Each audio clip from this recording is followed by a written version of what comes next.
ஒரு இனிய பாடலோடு இந்த பட்டிமன்றம் தொடங்குகிறது. அந்த பாடலை பாடுபவர் பேராசிரியர் தே. பிரேமானந்த் அவர்கள்.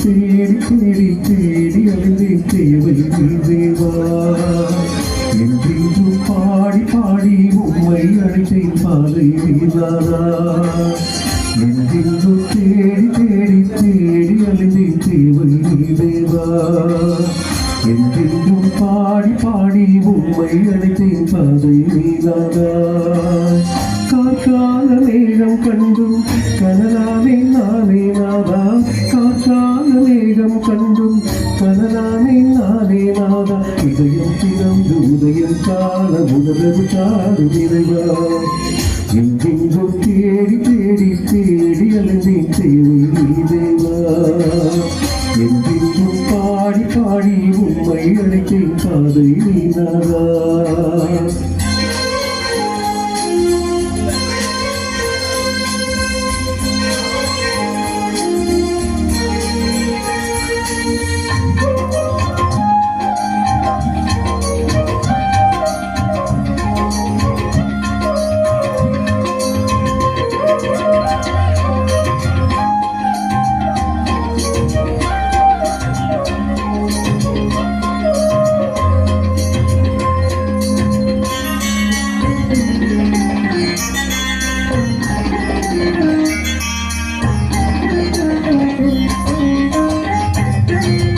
போகும் வேளை உம்மை கூடி அழைத்து இறைவா இறைவா இறைவா இறைவா இறைவா தாய்மொழி சேரும் சேப்போல ஓடி வருவேன் என்மனம் சோர்ந்து போகும் வேளை உம்மை கூடி அழைத்து தாய்மொழி சேரும் சேப்போல ஓடி வருவேன் என அன்பு செய்யும் நல்ல தெய்வம் நீதா என என்றும் பேற்றும் நல்ல தெய்வம் நீதா என என்று செய்யும் நல்ல தெய்வம் நீதா என என்றும் காக்கும் நல்ல தெய்வம் நீதா நான் காணும் பொருளில் விளங்கும் தெய்வம் நீதா நான் காணும் பொருளில் கவிதை வடிவம் நீதா நான் தேடும் இடங்களில் தெய்வ தரிசனம் நீதா எங்கெங்கும் தேடி தேடி தேடி அலைந்தேன் தேவை தேவா எங்கெங்கும் பாடி பாடி உம்மை அழைத்தேன் பாதை வீராதா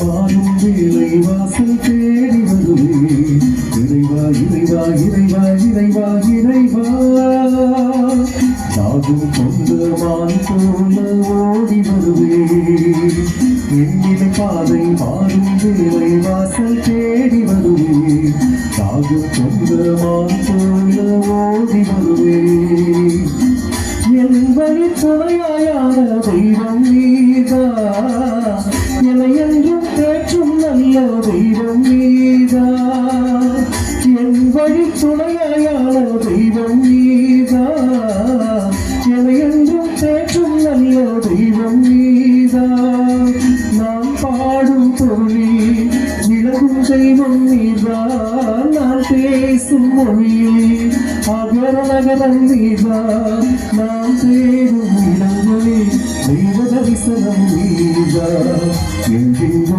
தேடி தேடி தேடி அலைந்தேன் தேவை நீ தேவா எங்கெங்கும் பாடி பாடி உம்மை அழைத்தேன் பாதை நீனாதா எங்கெங்கோ தேடி தேடி தேடி அலைந்தேன் தேவை நீ தேவா எங்கெங்கும் பாடி பாடி உம்மை அழைத்தேன் பாதை நீனாதா கார்கால மேகம் கண்டும் கடலானின் நானே நாதா கார்கால மேகம் கண்டும் கடலானின் நானே நாதா இதயம் திறந்து உதயம் காண உணர்வு தாரும் நிறைவா எங்கெங்கும் தேடி தேடி தேடி அலைந்தேன் தேவை நீ தேவா எங்கெங்கும் பாடி பாடி உம்மை அழைத்தேன் பாதை நீதானா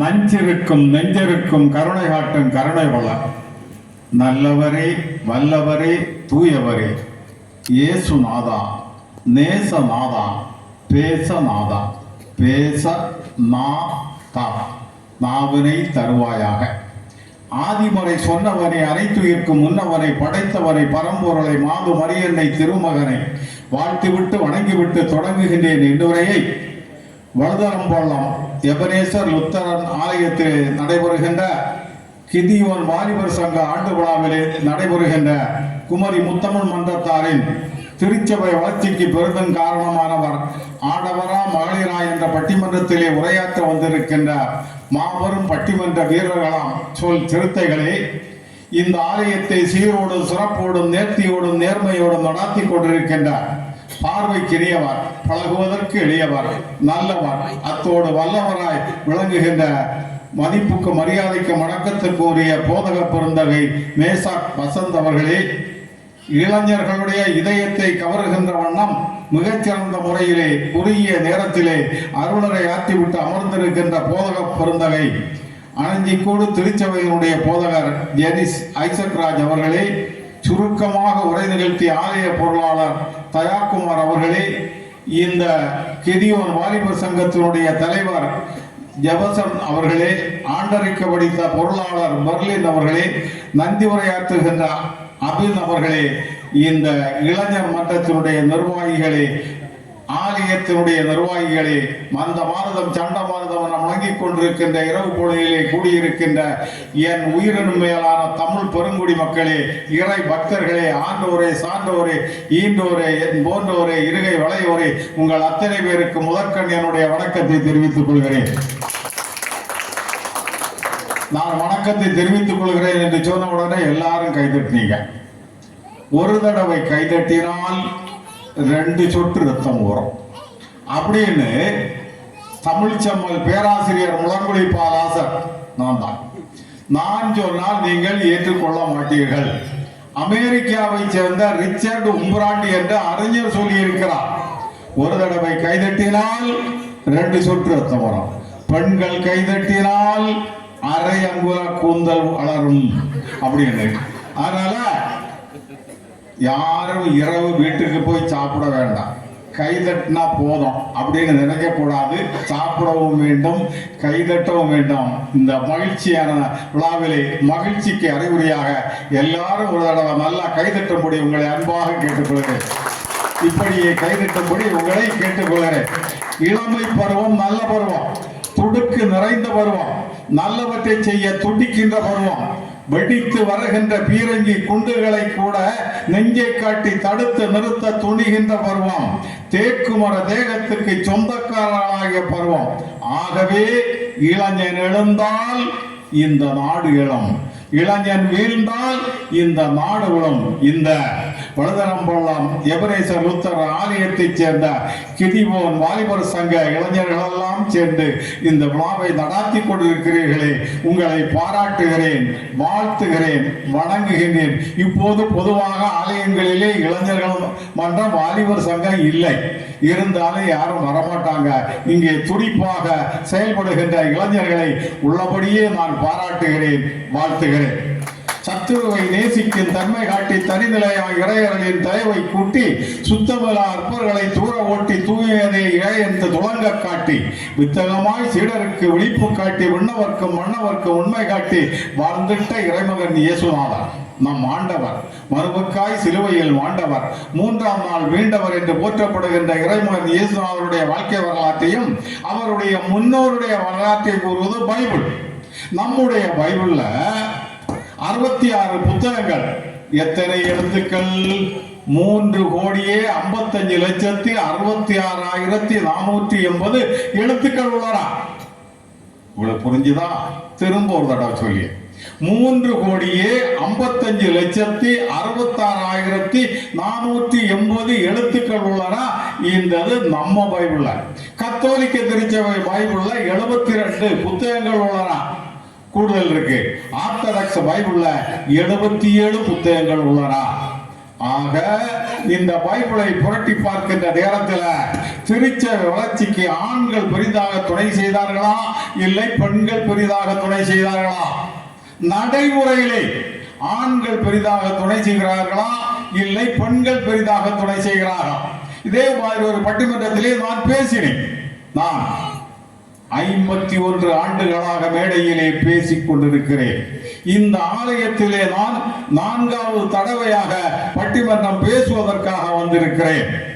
கன்னியாகுமரி மாவட்டத்தில் மிகச்சிறந்த தமிழ் அறிஞர் என்று தமிழ்நாடு அரசால் தேர்ந்தெடுக்கப்பட்டு 2020ஆம் ஆண்டு முதலமைச்சர் கையிலிருந்து தமிழ்ச்செம்மல் என்ற விருதினை நான் வாங்கினேன் என்பதை மகிழ்ச்சியோடு உங்களுக்கு சொல்லிக் கொள்கிறேன்.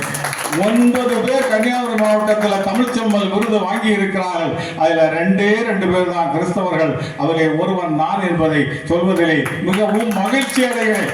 நான் முழங்குழி CSI கிறிஸ்தவ ஆலயத்தை சேர்ந்தவன். அங்கே ஓய்வு நாளிலே பள்ளியிலே படித்தேன்.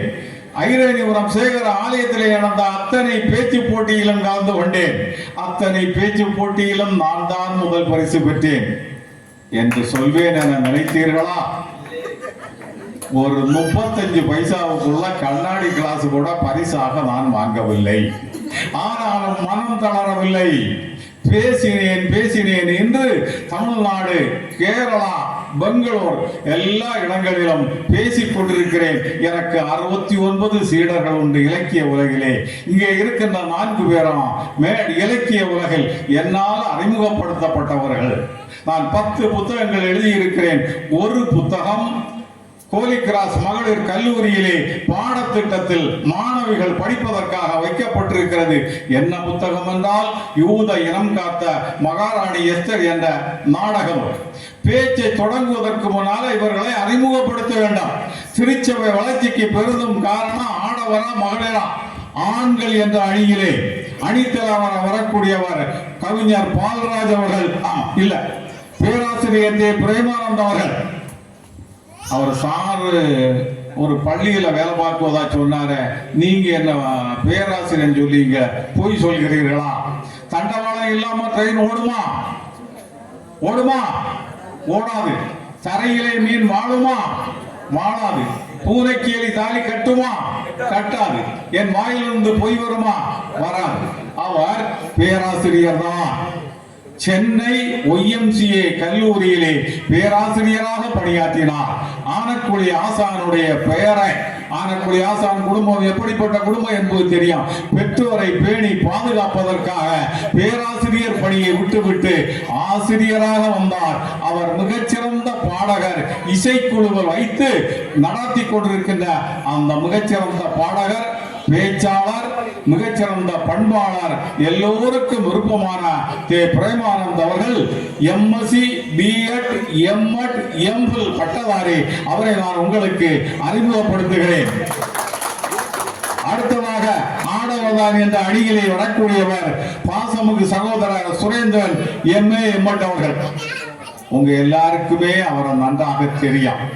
நல்ல பேச்சாளர், பிறருக்கு உதவி செய்வதையே தன்னுடைய குணமாக கொண்ட சுரேந்திரன் அவர்கள் தமிழாசிரியராக இருந்தார், இன்று தலைமை ஆசிரியர் இருக்கிறார்.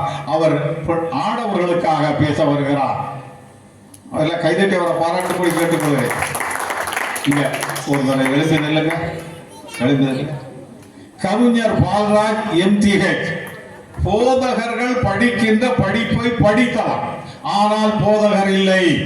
ஆனால் ஒரு ஆலயத்தில் 4 போதகர்கள் சேர்ந்து செய்கின்ற வேலையை இவர் ஒரே ஆளா செய்வார். ஒரிசா மாநிலம், அங்க யார் ஆட்சி செய்வார் என்று தெரிகிறது, எப்படிப்பட்டவர்கள் தெரியும். அந்த ஆலயத்தில் 9 ஆலயங்களை கட்டினார். ஒரிசா போய் 9 ஆலயங்களை கட்டினார். முழங்குழி சிஎஸ்ஐ ஆலயத்தினுடைய செயலாளர் ஒரு ஆலயம் கட்டுகின்ற நேரத்தில் மிகப்பெரிய எதிர்ப்பு வந்து கட்ட முடியல. அப்படிப்பட்ட பீரங்கி குரலோன் கவிஞர் பால்ராஜ் அவர்கள் பெண்கள் அணிக்காக பேச வந்திருக்கிறார். அடுத்து திரு கி ஜீவகுமார், இன்னிசை அரசன் என்று சொல்வார்கள். மார்னிங் ஸ்டார் கல்லூரி சுங்காங்கடையில் வேலை பார்த்தார். இப்போது காப்புக்காடு பொழுது அந்தோணியார் உயர்நிலைப் பள்ளியிலே பணியாற்றி கொண்டிருக்கிறார். நல்ல பேச்சாளர், நல்ல நடிகர், நல்ல இசை மேதை. சுமார் 1000த்திற்கு அதிகமான இசை பாடகர்களை உருவாக்கிய மிகச்சிறந்த பாடகர், நல்ல பேச்சாளர். அவரை உங்களுக்கு அறிமுகப்படுத்துகிறேன். ஆக இந்த பேச்சாளர்கள் தான் இங்கே பேச வந்திருக்கிறார்கள். பட்டிமன்றம்னா என்ன உங்களுக்கு சொல்ல வேண்டியதில்லை. நான் 2வது பட்டிமன்றம் ஈரேறுவதில் பேசுறேன். 51 ஆண்டுகளுக்கு முன்னால். உடனே அடுத்த நாள் எங்க ஊர்ல நிறைய பேர் பார்க்க வந்தாங்க. ஒருத்தண்ட கேட்டாங்க, டேய் பட்டிமன்றம் கேட்க போனியா? ஆமா. கேட்டியா? ஆமா. எப்படி இருந்து? இதான் பட்டிமன்றம். லாசர் அண்ணன் எல்லாம் பேசினாங்க, ஒரு பட்டியை கூட காணல அப்படின்னு. ஆக அந்த மாதிரி. ஆனால் இங்கே அப்படி அல்ல, ஏகப்பட்ட பட்டிமன்றங்கள் நடைபெற்றுக் கொண்டிருக்கிறது. உங்களுக்கு நன்றாக தெரியும். 10,000 கவிதை முத்தாக அள்ளி வைத்த சத்தான கம்பன் தமிழ் சொத்தாக பாடிய காப்பியமான் கம்பராமாயணத்தில் மன்னவர் தருதரை அளக்கும் மண்டபம், அந்த மன்னடையவர் ஆடும் மண்டபம், பன்னரும் கலைதறி பட்டிமண்டபம் என்று கம்பராமாயணத்திலே 2000 ஆண்டுகளுக்கு முன்னால் சொல்லப்பட்டிருக்கிறது. 172 நாடுகளிலே புத்த மதம் உண்டு. ஆனால் புத்த மத இலக்கியம் என்று சொன்னால் தமிழிலே உள்ள மணிமேகலை என்ற ஒரே இலக்கியம்தான். அந்த மணிமேகலை என்ற இலக்கியத்திலே பட்டிமன்றத்தை பற்றி ஒட்டிய சமயத்து உருவரவாதிகள் பட்டிமன்றமும் பாங்கறிந்து ஏறுமின் என்று சொல்லப்படுகிறது. சிலப்பதிகாரத்தில் பூம்புகார் நகரத்தில் 5 வகை மன்னங்கள் இருந்தன. அந்த 5 வகை மன்னங்களிலே ஒன்று பட்டிமண்டபம் என்று சொல்லப்படுகிறது. மாணிக்க வாசகர் 8ம் 2ம் தெரியாத என்னை பட்டிமன்றம் ஏற்றினை என்று மாணிக்க வாசகர் இறைவனை போற்றி இருக்கிறார். தமிழ் ஒரு நல்லுலகத்தில் பட்டிமன்றத்தை வகுத்து வகைப்படுத்தியவர் யார் என்று சொன்னால் கம்பநாடி பொடி சா கணேசன், காரைக்குடியை சேர்ந்தவர். அவர்தான் இந்த பட்டிமன்றம் இப்படி பேச வேண்டும் என்று வகைப்படுத்தினவர். தமிழ் ஒரு நல்ல பட்டிமன்ற உலகத்தின் முடிசூடா மன்னன் என்று கேட்டால் யார்? தவத்திரு குன்றக்குடி அடிகளார். அவர் 3 கடைசியில மும்முனை பட்டிமன்றம் 3 அடியினர் பேசுவார்கள். கடைசியில் அவர் தீர்ப்பு சொல்வார். நான் பேசியிருக்கேன் தென்காசியில. அப்படி எல்லாரும் அப்படி ஒரு மிகப்பெரிய மைதானம். இங்கிருந்து பார்த்தா அங்க இருக்கக்கூடிய ஆட்களை தெரியாது, அவ்வளவு கூடி இருக்கான். எல்லாருமே குன்றக்குடி அடிகளாருடைய தீர்ப்பை கேட்பதற்காக இருப்பார்கள். அப்போது நடுவர் பேச்சாளர் எல்லாம் நின்றுதான் பேசலாம். குன்றக்குடி அடிகளார் இருந்து கொண்டு பேசுவார். மைக் அவருக்கு கொடுப்பாங்க. 2-3 மைக் இருக்கான். அவர் 2 கண்களையும் மூடிக்கொண்டு தாடி அசைய 1 மணி நேரம் தீர்ப்புரை பேசுவார்.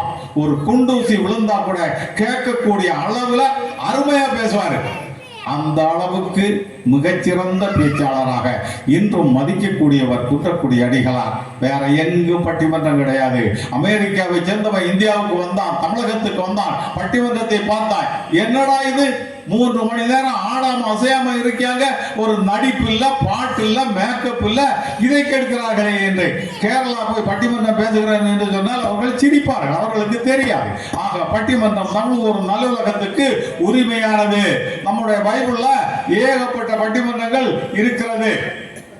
திருச்சபை வளர்ச்சிக்கு பிறகு காரணம் ஆடவரா மகளிரா, கிறிஸ்துவின் சிறப்புக்கு காரணம் அவருடைய பிறப்பா இறப்பா, திருமறை பெரிதும் வலியுறுத்துவது பாவம் மன்னிப்பா, பாவத்துக்கு தண்டனையா, திருச்சபை வளர்ச்சிக்கு பெரிதும் தேவை ஜெபமா அல்லது பக்தியா சேவையா, இப்படி நிறைய பட்டிமன்றங்கள் இருக்கிறது. இங்கே திருச்சபை வளர்ச்சிக்கு பெரிதும் தேவை பெரிதும் துணை புரிவோர் ஆடவரா மகளிரா. ஒரு பள்ளியிலே நாடகம் நடைபெற்றுக் கொண்டிருக்கிறது, அசோகர் நாடகம். ஒரு பையன் அசோகரா வேடம் போட்டு நல்ல தலைமுடி எல்லாம் வச்சு தாடி மீசை எல்லாம் வச்சு நடித்துக் கொண்டிருக்கிறான். நடித்துக் கொண்டிருக்கிற நேரத்தில் ஆயிரக்கணக்கான கலிங்க நாட்டு மக்களை ஈவரக்கமின்றி கொண்டு குவித்த கொடுங்கோலன் அசோகன், நான் இரக்கமற்றவன், அரக்கன், எனக்கு நாடு தேவை, இப்படி எல்லாம் பேசிட்டு இருந்தான். அந்த நேரத்தில் அவனுக்கு தாடி மொதுவா கலந்துட்டே இருக்கு, மீசை கலந்துட்டே இருக்கு. ஒருத்தன் சொன்னா டேய் டேய் தாடி மீசையும் கலருதடான்னு. உடனே அவன் என்ன பின்னால திரும்பி போய் தாடி மீசையை சரி பண்ணி விட்டு திரும்ப பழையபடி சொன்னான். ஆயிரக்கணக்கான கலிங்க நாட்டு மக்களை ஈவிரக்கமின்றி கொண்ட அசோகனா, எனக்கு தாடி எனக்கு நாடு தேவையா, நகர் தேவையா, செங்கோல் ஆட்சி தேவையா? பாதி தாடி கலந்து வந்துட்டு, பாதி மீசை கலந்து வந்துட்டு சமாளிச்சு பார்த்தா முடியல. இத்தனை மக்களை எல்லாம் கொண்டு குவித்த இரக்கமற்ற கொடியவர் எனக்கு தாடி தேவையா?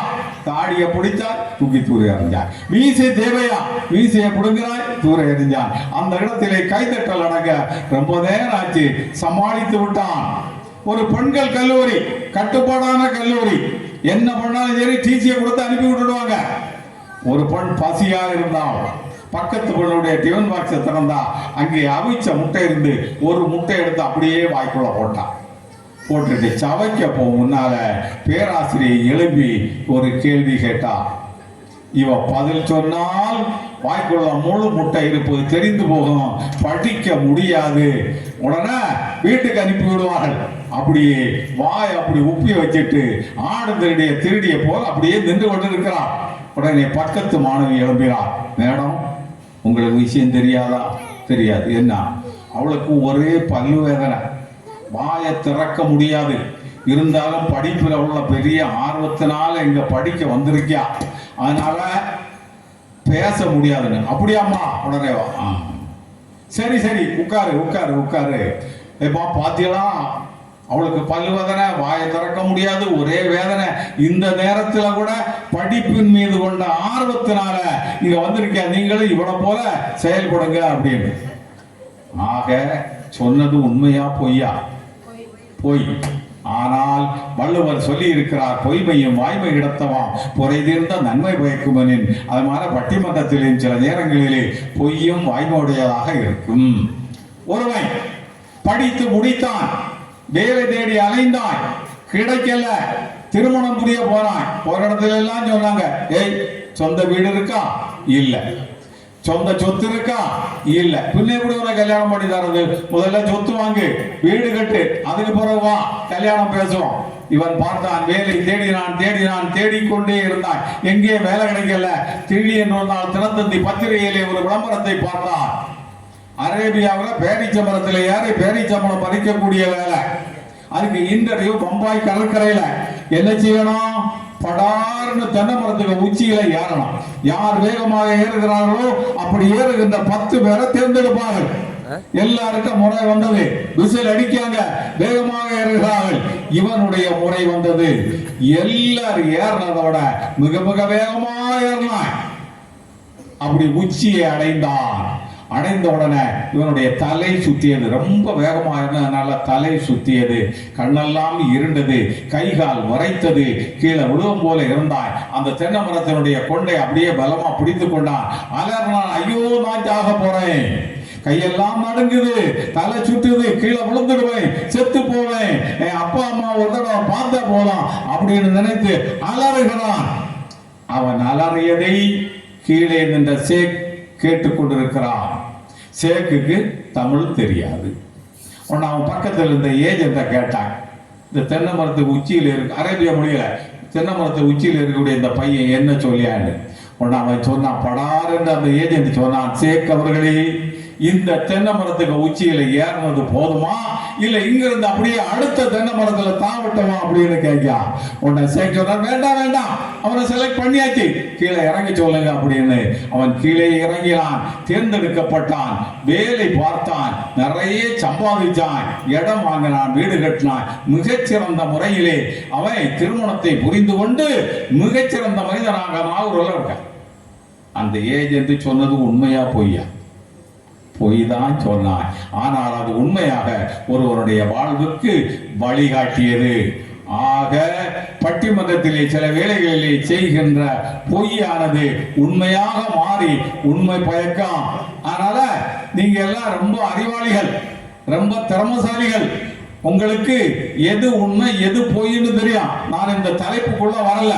தலைப்புக்குள்ள வந்தேன் என்றால் அது சில கருத்துக்கள் இவர்களுக்கு ஆதரவாக மாறிவிடும், சில கருத்துக்கள் இங்கு இவர்களுக்கு ஆதரவாக மாறிவிடும். நான் இடையிடையே பேசுவேன், இவர்களும் இடையிடையே வருவாங்க, கடைசியில தீர்ப்பை சொல்வேன். எனவே இப்போது நான் உங்களை பார்க்கிறேன். நீங்க எல்லாம் என்ன பார்த்து ஒரு வார்த்தை கேட்ப மாதிரி தெரியுது. பேச்சை கேட்கவா நாங்க உட்கார்ந்து இருக்கோம்? இந்த பட்டிமன்ற பேச்சாளருடைய பேச்சை கேட்பதற்காக அல்லவா இருக்கிறோம்.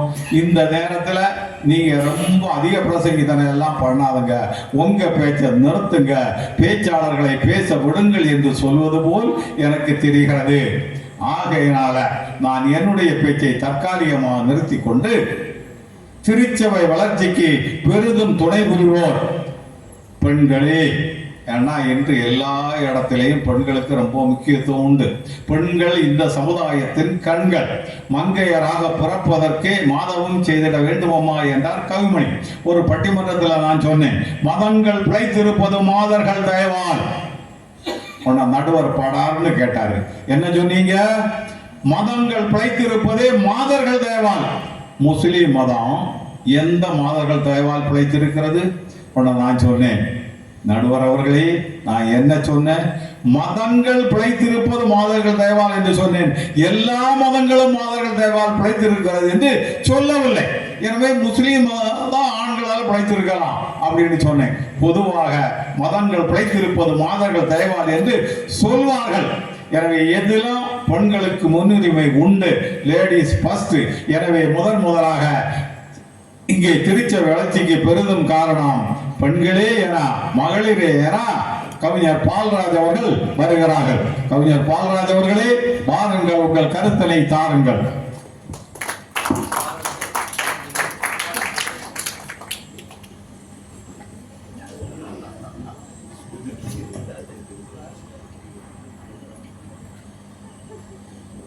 எனது தலைவன் இயேசுராஜன் மார்பில் சாய்ந்து சாய்ந்து மகிழ்ந்து மகிழ்ந்திருப்பேன். எனது தலைவன் இயேசுராஜன் மார்பில் சாய்ந்து சாய்ந்து மகிழ்ந்து மகிழ்ந்திருப்பேன். இதய தீபம் எனது தெய்வம், இரக்கத்தின் சிகரம். இதய தீபம் எனது தெய்வம், இரக்கத்தின் சிகரம். பார்த்து பார்த்து ரசித்து ருசித்து, பார்த்து பார்த்து ரசித்து ருசித்து பரவசம் அடைவேன், பரவசம் அடைவேன். எனது தலைவன் இயேசுராஜன்.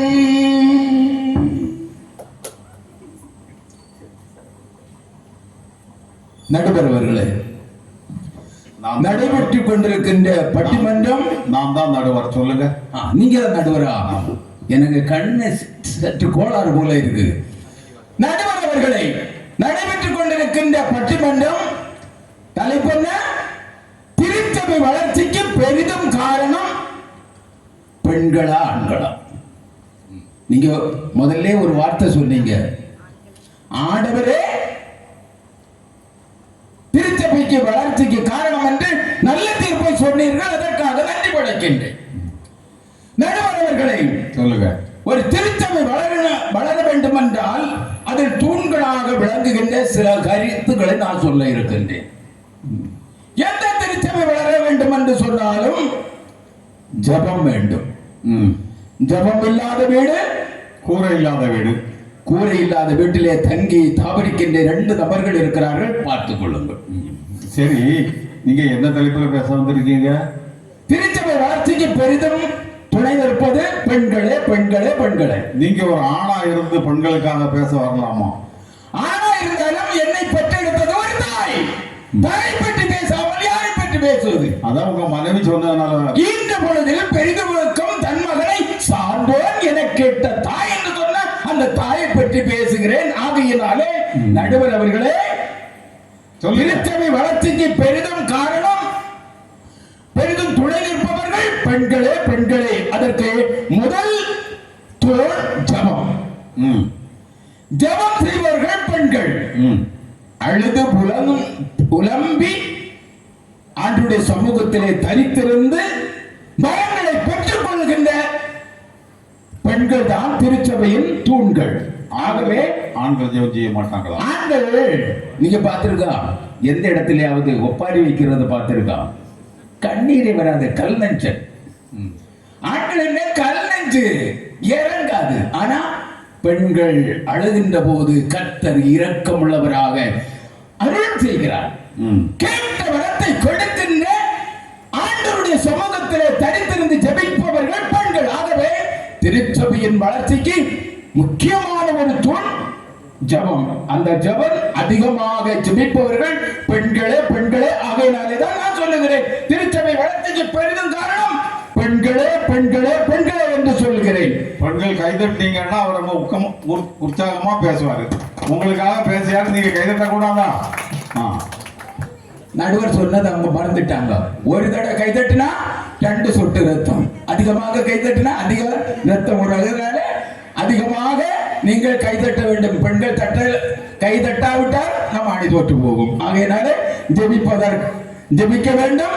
எங்களுக்கு ஆதரவு கொடுங்கள் என்று கேட்கிற 2வது காரணம் தலைவர்களே, 2வது தூண் என்று சொன்னால் அன்பு. அன்பு போதகர் சொன்னார், முக்கியமான சில கருத்துக்களை சொன்னார். அதில் ஒரு அன்பு.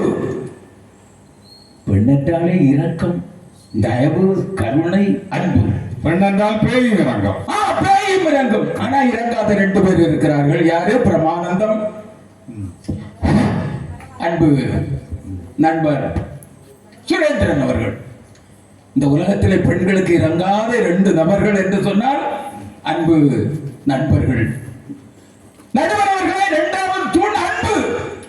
அன்பு காட்டி அரவணைக்கின்ற, அன்பு காட்டி ஆண்டவருடைய வார்த்தைகளை சொல்லுகின்ற, ஆண்டவருடைய தியாகச்சம்பராக விளங்குகிறவர்கள் பெண்கள். 2வது தூண் அன்பு. 3வது தியாகம்.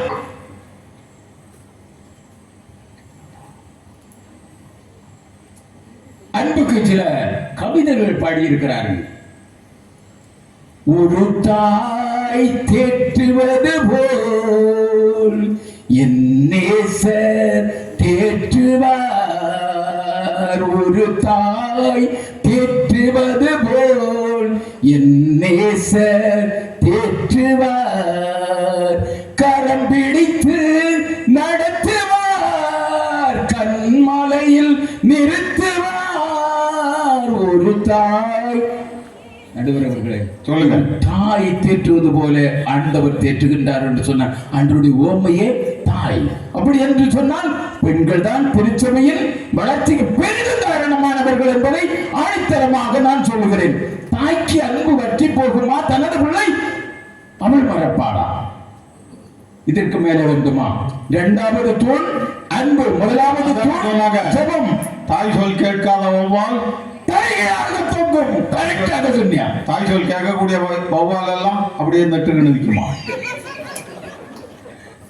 நடுவர் அவர்களே, குதர்க்கமா பேசக்கூடாது. இல்ல, நான் உண்மை சந்தேகத்தை வேற கேட்டேன். தலைகீழாக தொங்காத 2 வௌவால்கள். இந்த 2 வௌவாலுமா?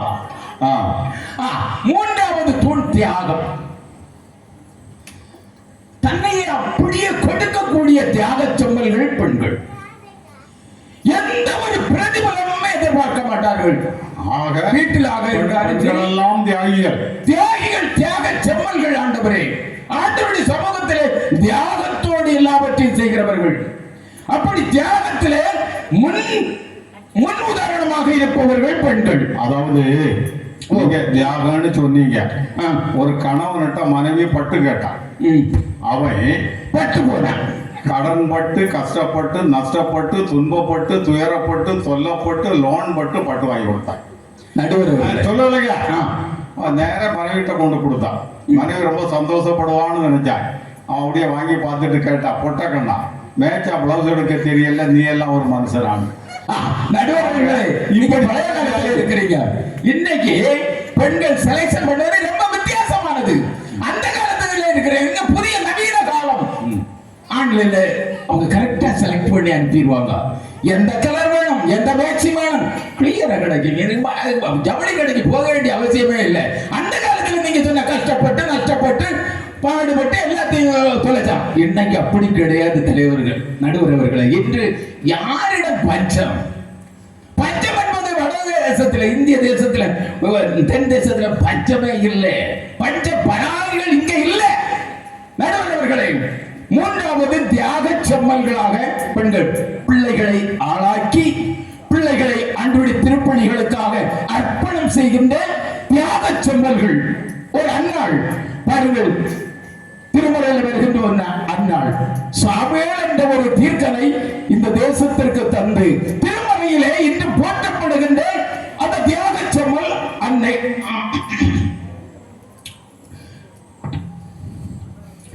அன்னாள் ஒரு தியாக செம்மல். இயேசுநாதரை ஈன்றெடுத்த மரியாள் இரண்டாவது தியாக செம்பல். நீங்க சொல்லுவது உண்மைதான். நான் முழங்குழி ஓய்நாள் பள்ளியிலே படித்துக் கொண்டிருக்கின்ற நேரத்துல என்னை தயார் பண்ணி பேச்சு போட்டிக்கு அனுப்புவதே அன்னாள் என்று சொல்லப்படுகின்ற ஓய்நாள் பள்ளி ஆசிரியையும், நேசம் என்று சொல்லப்படுகின்ற ஆசிரியம். தோல்வி அடைந்து வந்த நேரத்துல அழுது கொண்டிருந்த என்ன பார்த்து, டேய் அழாதேடா, நீ பிற்காலத்துல ஒரு நல்ல பேச்சாளராக வருவேன்னு ஆறுதல் படுத்தியதும் உங்க பக்கம் தான். நன்றாக தெரியும். உங்களுக்கு பக்கத்தில் இருக்க தெரிஞ்சு, அதுவும் இல்ல நம்ம சொந்தக்காரர், நம்முடைய குருதாகர். ஆகையினால எனக்கு சாதகமாக பேசுவீங்க. பெண்கள் தான் வெற்றி. மூன்றாவது தூண் தியாக செம்மல்கள். பிள்ளைகளை ஆளாக்கி திருப்பணிக்கு அர்ப்பணம் செய்கின்றவர்கள் பெண்கள். அது மட்டுமல்ல, தன்னுடைய தாயை கூட ஆண்டுடைய திருப்பணிகளுக்கு உருவாக்குகின்ற குருவானவர்களுக்காக தன்னுடைய பிள்ளைக்கு அர்ப்பணம் செய்து புதிய ஒரு அத்தியாயத்தை படிக்கிறவர்கள் பெண்கள். ஆகவே நடுவர் அவர்களே, மூன்றாவது தூண் தியாகம். அன்னாள் ஒரு தியாக செம்மல். பாருங்கள், நம்முடைய இரண்டாவது ஆகமம் யாத்திராகமம். அதுல கதாநாயகன் மோசே. மோசையை உருவாக்குவதற்காக பின்னால் இருந்த 4 தூண்கள். சிப்போடல், பூவாள், 2 மரிச்சூச்சிகள். என்ன செய்தார்கள்? ஆண் பிள்ளைகளை உயிரோடு விட்டால் அவர்களுக்கு தலை துண்டிக்கப்படும். பார்வன் அப்படி ஒரு கட்டளை போட்டிருந்தான். ஆனா அதையும் மீறி இந்த மோசை அப்படியே விட்டு விட்டார்கள். இரண்டாவது மோசையினுடைய சகோதரி மிரியாம். நான்காவது பார்வன் குமாரத்தி. ஒரு மோசையே இந்த தேசத்திலே இஸ்ரவேலருடைய பாதுகாவலராக ஆக்குவதற்காக பின்னணியமாக இருந்து தங்களை அர்ப்பணம் செய்தவர்கள். பார்வனில் தெரிந்திருந்தால் 4 பேருடைய தலையை துண்டித்திருப்பான். ஆனால் தன் தலையை துச்சமாக எண்ணி தியாகம் செய்த தியாக செம்மல்கள். கவிஞர் பாலராஜ் அவர்களே, எனக்கு ஒரு சந்தேகம். சொல்லுங்க. நீங்க முழங்குழி சிஎஸ்ஐ ஆலயத்தினுடைய நிரந்தர செயலாளர் இல்லையா? நடுவர் அவர்களே, நிரந்தர செயலாளர். இந்த கன்னியாகுமரி சிஎஸ்ஐ பேராயத்துல 715 ஆயர்கள் இருக்காங்க. ஆமா. அதுல 700 ஆயர்கள் ஆண்கள், 15 பேர் தான் பெண்கள். நீங்க சொல்றது நல்ல மாட்டுக்கு ஒரு சூடுன்னு சொல்லுவாங்க. நல்லவர்கள் சுருக்கமாகத்தான் இருப்பாங்க. ஆனா அவங்க செய்கிற சாதனை பெரிதாக இருக்கும். கடல் சிறுத்தாலும் காலம் போகாதுன்னு சொல்லுவாங்க. சில சாதனை பேராயிரம் கடுகு. அதாவது ஆனா அவருடைய காலம் வித்தியாசமாக இருக்கும். ஆகையினாலே உலகம் குறைவாக இருக்கிறார் என்று அவங்களை குறைவாக எண்ணக்கூடாது. ஏனென்று சொன்னால் வாய்ப்பு கொடுக்கவில்லை. நூற்றுக்கணக்கான பேராயத்தில் வாய்ப்பு கொடுத்தால் கவர்மெண்ட்ல கூட 33% இருக்குது. எங்கள் பேராயத்தில் அந்த வாய்ப்பை கொடுக்கவில்லை. எத்தனை பேர் வருவதற்கு ஆயத்தமாக இருக்கிறார்கள். எல்லாம் இந்த ஆண் வர்க்கங்கள் தடை பண்ணி அவர்களை தலையெடுக்க முடியாமல் தட்டி வைக்கிறார். ஆனாலும் எழுப்பி பிரகாசிக்கிறார்கள் என்றால் ஒரு வரலாற்றிலே எழுதப்பட வேண்டிய முத்திரை அது அவர்கள். நூற்றுக்கணக்கான பேராயர்கள் உண்டு, ஆனால் ஒரே ஒரு பெண் பேராயர் தான் உண்டு. எங்கே ஆந்திராவிலே நந்தியால் பகுதியில புஷ்பலீலா என்று சொல்லக்கூடிய ஒரே ஒரு பெண் பேராயர். நடுவர்களே, பன்றி பல குட்டி போடும், ஆனா என்ன செய்யும்? ஒரே ஒரு குட்டி தான் போடும். அதுக்கு பெருமை வித்தியாசமானது. ஆகையினாலே பெண்ணினம் கீழானது இல்ல, மேலானது. இந்த பன்றிக்குட்டி மாதிரி இல்லை, இது ஆணைக்குட்டிகள். ஒன்றாக இருந்தாலும் அதை அவர்கள் முத்திரை பதிக்கிறார்கள். ஆகையினாலே தான் நான் சொன்னேன், தியாகச் செம்மல், கொடை வள்ளல், எதையும் கொடுப்பவர்கள். தனக்கு ஆகாரம் இருக்கோ இல்லையோ, ஒரு போதகர் வந்தால், ஒரு ஊழியர் வந்தால் உடனே எடுத்து சாய போடுவது, காப்பி கொடுப்பது, எவ்வளவு தியாகம் பார்த்தீர்களா? கொடை வள்ளல். 2 காசு போட்ட விதவை இயேசுநாதர் சொன்னார், இதுதான் பெருசு, கையடிக்கா. 2 காசு போட்ட விதவை சொன்னார், இந்த மகள் தனக்குள்ள எல்லாவற்றையும் போட்டார். எங்கேயாவது ஒரு இடத்துல ஒரு ஆண் மகனை எல்லாம் கொடுத்துட்டான்னு சொன்னதுண்டா? அதால நீங்க சொல்வதெல்லாம் உண்மை, உண்மையை தவிர வேற இல்ல. என் வாயில பொய்யே வராது, உங்களுக்கு தெரியல ஐயா. சின்னது உண்டு ஐயா. எழுதுங்க. உண்மை 100%. யோவான் வசனத்துல இருக்கு. யோவான் 16:37 வாசிங்க. வாசிக்கும் தெரியும். அங்க ஒரு சிறு பையன் ஆண்டுடைய வார்த்தையை கேட்க வந்தான். அங்க அவனிடத்துல இருந்தது என்ன? 5 அப்பமும் 2 மீனும் கர்த்தருக்கென்றே கொடுத்தான். எத்தனை ஜனங்களுக்கு? புருஷர்கள் 5000 பேர். அப்ப பெண்கள் எத்தனை பேர் இருப்பாங்க? அத்தனை பேருக்கு உணவு கொடுத்தவங்க அந்த சிறு பையன். பைபிளை நல்லா படிங்க ஐயா. சுரேந்திரன் அவர்களே, தவறான கருத்துக்களை சொல்லாதீர்கள். அந்த பையன் தனக்கென்று வைத்திருந்ததை சீடர்கள் கவர்ந்து எடுத்து கொண்டு போனாங்க. அவன் கொடுத்ததாட்டு எங்கேயாவது வரலாறு இருக்கா? இருந்துன்னு சொன்னாங்க. அப்படி எடுத்துட்டு வந்துட்டாங்க. அவன் தியாகம் செய்யல. இல்ல அவருக்கு அந்த இது தியாகம். தனக்குள்ள அனைத்தையும் கொடுத்தாள். இந்த சிறு பையனிடம் 3 அப்பம் 2 மீன் இருக்குன்னு சீடர் சொன்னாரு. இவன் அப்படியே சீடர் சொன்னதான். அடுத்த சிறு வயதிலே கொடுத்தான் ஐயா.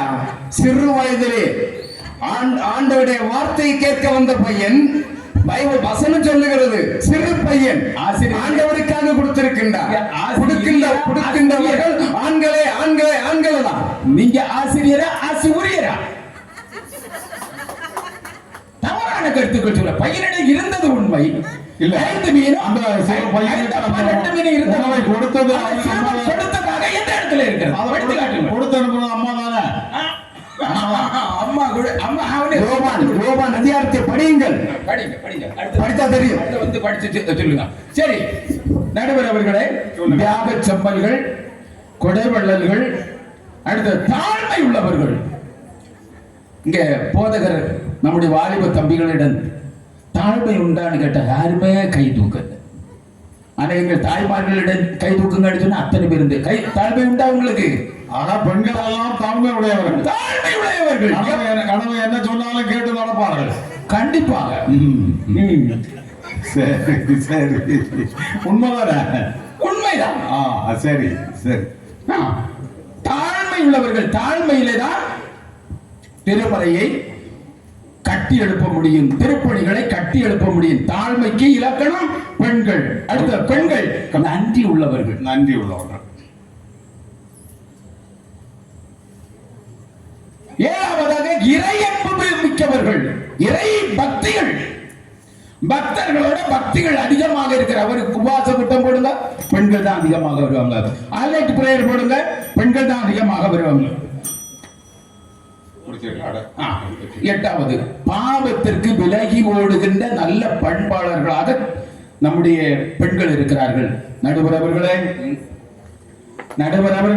சொல்லுங்க. நான் திருச்சபையில் தூண்களாக இருக்கின்ற பெண்களுடைய பண்புகள், அவர்களினாலே திருச்சபை கட்டி எழுப்புவதற்கான தூண்கள் என்று சொன்னேன். அதெல்லாம் நீங்கள் குறித்து வைத்திருப்பீர்கள். ஆமா ஆமா குறிச்சிட்டேன். வெற்றி எழுதியிருக்க சரி, எதிரணியை பார்க்கிறேன். அடுத்த சுற்றுல பேச. அன்பு தலைவர், கடல் பற்றி கருவாடு தின்ன காத்திருந்த கொக்கு குடல் கருகி செத்து போச்சு. வெற்றிக்காக தேடி இருக்கிறார். வெற்றி கிடைக்காது நடு. எதிரணி தலைவர் அவர்களே, வெற்றி எங்களுக்கு தான். சரி சரி, அதாவது முடித்துக் கொள்கிறேன். இரண்டாவது சுற்று வருவேன். இவர்கள் சொல்வதற்கு சரியான பதிலடி கொடுப்பேன் என்று வாய்ப்புக்கு மார்த்தாண்டத்தில் அரசு வேலை கிடைப்பதற்கு முன்னால் திருச்சபையில் விழிப்பு என்ற பத்திரிகை ஆசிரியராக பணியாற்றினேன். 27 மாதங்கள் பணியாற்றினேன். ஒரு எல்லை போராட்ட தியாகி, மொழிப்போர் தியாகி, லாரி டிரைவர், அவரை பேட்டி கண்டேன். அப்போது அவர் சொன்னாரு, சார் 37 வருஷமா லாரி ஓட்டேன், ஆனா ஒரு நாள் கூட நான் விபத்துல சிக்கிறதே இல்லை. ஒரு நாள் கூட இந்தியா முழுவதும் லாரி ஓட்டுவேன், ஒரு நாள் கூட எனக்கு விபத்து ஏற்பட இல்லை. எப்படி ஐயா உங்களால விபத்து இல்லாம லாரியை ஓட்ட முடிஞ்சது? நான் லாரிய ஏறி ஓட்ட தொடங்குகின்ற நேரத்திலே என்னுடைய அம்மாவும் என்னுடைய மனைவியும் முழங்காலிலே நின்று நான் திரும்பி வரும் வரை ஜெபம் செய்து கொண்டே இருப்பார்கள். நான் வாழ்க்கையில ஒரு நாள் கூட, ஒரு வேளை கூட எந்த விபத்திலும் சிக்கவில்லை. அருமையா சொன்னார். இன்று மனைவி வசதியான இடத்தை சேர்ந்தவள், கணவன் ஏழை, அவனுக்கு திருமணம் பண்ணி வைப்பாங்க. அவன் போகக்கூடிய நேரத்தில் வருங்கையோடு போக மாட்டான். என்னெல்லாம் கொண்டு போவா? எல்லாம் கௌரவ கிழங்க வேகமா சொல்லுவேன், படாருன்னு சொல்லுவேன்.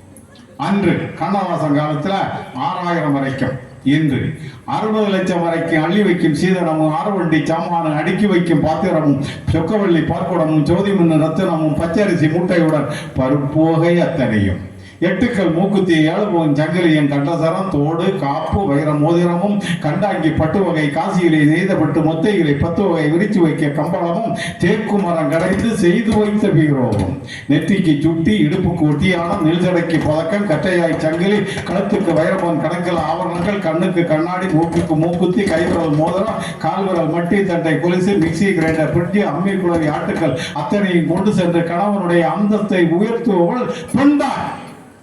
அது மட்டும் இல்ல, ஆலயங்கள் இன்று சிறப்பாக செயல்படுகிறது என்றால் அதற்கு பெண்கள் தான் காரணம். இன்று ஞாயிற்றுக்கிழமை ஆராதனைக்கு எல்லாரும் வருவாங்க, மற்றபடி வெள்ளிக்கிழமை ஆராதனைக்கு வருவதும் பெண்கள் தான். அப்படி ரொம்ப அருமையா, சிறப்பா, நல்லபடியா பேசினாரு. இப்போது தீர்ப்பை சொல்வதாக இருந்தால், திருச்சபை வளர்ச்சிக்கு பெரிதும் காரணம் பெண்களே, பெண்களே என சொல்லி விடலாம், ஆனால் சொல்ல முடியாது. அடுத்ததாக வரக்கூடியவர் உங்களுக்கெல்லாம் நன்கு தெரிந்தவர், பேராசிரியர் தே. பிரேமானந்த் அவர்கள். ஆனக்குடி ஆசானுடைய பெயரை, ரொம்ப நல்ல குணங்களுக்கு சொந்தக்காரர், நல்ல இறை பக்தர், அந்த நல்ல பாடகர், இசைக்குழு வைத்து நடத்தி கொண்டிருக்கின்ற பிரேமானந்த் அவர்கள் வருகிறார்கள். பிரேமானந்த் அவர்களே, இப்போது அவர்கள் கை ஓங்கி நிற்கிறது. ஆண்கள் அணிக்கு நீங்கள் வெற்றி தேடி தர வேண்டும் என்று கேட்டுக்கொள்கிறேன்.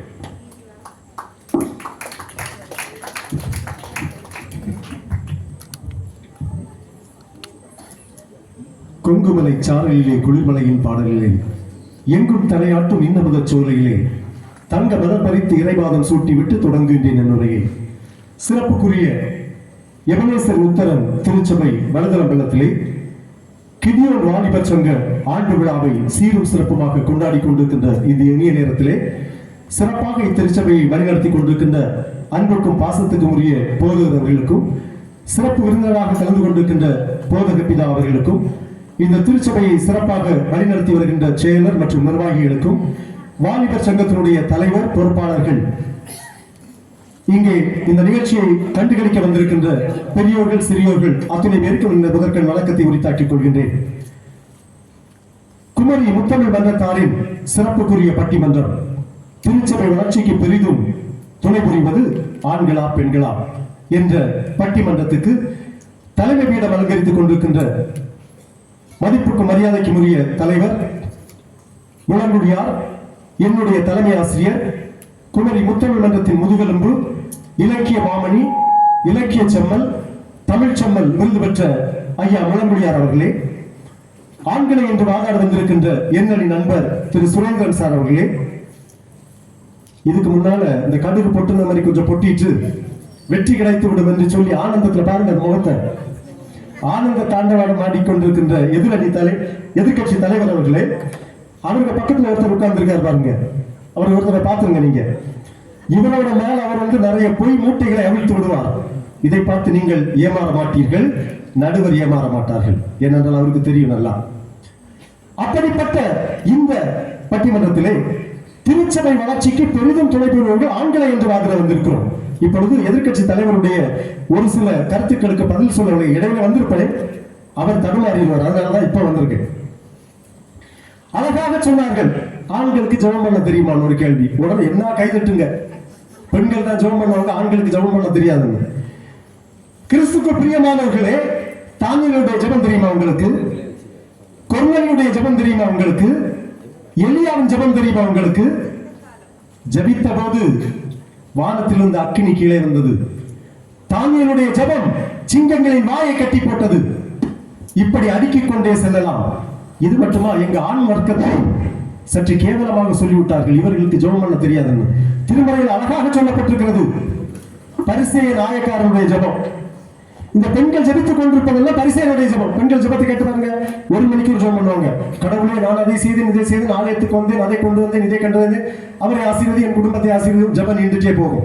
ஆனா எங்கள் ஆண் வர்க்கத்தை பாருங்கள், அவர்கள் அதிகமா ஜெபிக்க மாட்டாங்க. ஆயக்காரன் தன்னுடைய கண்களை வானத்துக்கு ஏறெடுத்து கூட பார்க்க முடியாமல் தரையை பார்த்து கொண்டு பாவியாகி என் மேல் கிருபையாயிரு என்று சொன்னானே, அந்த ஜெபம் தான் திருமறையில மேல நிக்குது பாருங்க. அது மட்டும் இல்லைங்க, வந்தவங்க சொன்னாங்க பெண்கள் கூட்டத்தை பாருங்க, ஆண்கள் காணல. நீதிபதி அவர்களே சொல்லுங்க, ஆண்கள் குறவா யாழ்ந்திருக்காங்க தெரியுமா உங்களுக்கு? இல்ல தெரியாது. தெரியாது. பெண்கள் எல்லாம் இந்த ராத்திரி வேளையில இங்க வந்திருக்காங்க. வந்தது போல பத்திரமா வீட்டுக்கு வந்து சேர்ற கடவுளே வீட்டுல இருந்து ஜெபம் பண்ணிட்டு இருக்காங்க. இப்போ அப்படியா? இது தெரியாம இங்க ஆண்கள் வரலையா உங்களுக்கு? சரி, அப்படி அந்த ஆண்கள் பின்னால பத்திரமா பாதுகாப்புக்கு போகலன்னா இந்த பெண்களுக்கு யாரால ஆபத்து வரும்? நீதிபதி அவர்கள் வீட்டில் இருந்து ஆண்கள் ஜபிக்கின்ற போது இவர்களுக்கு என்ன ஆபத்து வரும்? வர சொல்லுங்க முதல்ல. அப்படியா? ஆமா, ஜபித்தா வராது, ஜபமே ஜெயம். அடுத்த சொன்னாரு, அது உண்மைதான். விசுவாசிகளின் தந்தை ஆபிரகாம். அது யாருன்னு அவர் வேற சொல்ல தெரியுமா பெண்களை? அது மட்டும் இல்ல, கிறிஸ்தவர்களுக்கு அவர்தான் தந்தை, யூதர்களுக்கு அவர்தான் தந்தை, முஸ்லிம்களுக்கு அவர்தான் தந்தை. முஸ்லிம்கள் அவரை இப்ராஹிம் என்கிறார்கள். சரியாக சொன்னீர்கள். இப்படி பொண்களை சொல்லல. ஆமா, நான் உங்க பக்கம் தான். அடுத்த சொன்னாங்க அன்பு தியாகம். அன்பு தியாகம் நல்லா பார்த்துங்க. ஒரு வீட்டுக்கு பில்டிங் நிக்குதுன்னா அஸ்திவாரம் அடியில இருக்கும், கட்டணம் மேல தெரியும். மேல தெரியாது யாரு? இவங்க சொல்லிட்டு இருக்க தியாகம், அன்பு எல்லாம் இந்த பெண்கள். அவங்கள தாங்கி பிடிச்சிட்டு உள்ள இருக்க அஸ்திவாரம் யாரு? இந்த ஆண்கள். நீதிபதி அவர்களே, அப்படியா? கண்டிப்பாக இதுக்கு ஒரு கைதட்டல் கொடுக்கலாமே. அவர்களை தாங்கி பிடித்துக் கொண்டிருக்கின்ற எங்கள் ஆண்வர்க்கம் தான் காரணம். அது மட்டும் இல்ல, பெரிய சொன்னாங்க துணி எடுக்க அங்க போய் பார்த்து எடுக்கிறாங்க. அனுபவப்பட்டவங்க தெரியும். பொண்டாட்டியை கூட்டிட்டு கடையில போயிருந்தா வாட்ச்மேன் மாதிரி நம்ம காத்திருக்கணும். அப்படிதான் ஒருத்தர் போனாராம் துணி எடுக்கிறதுக்கு.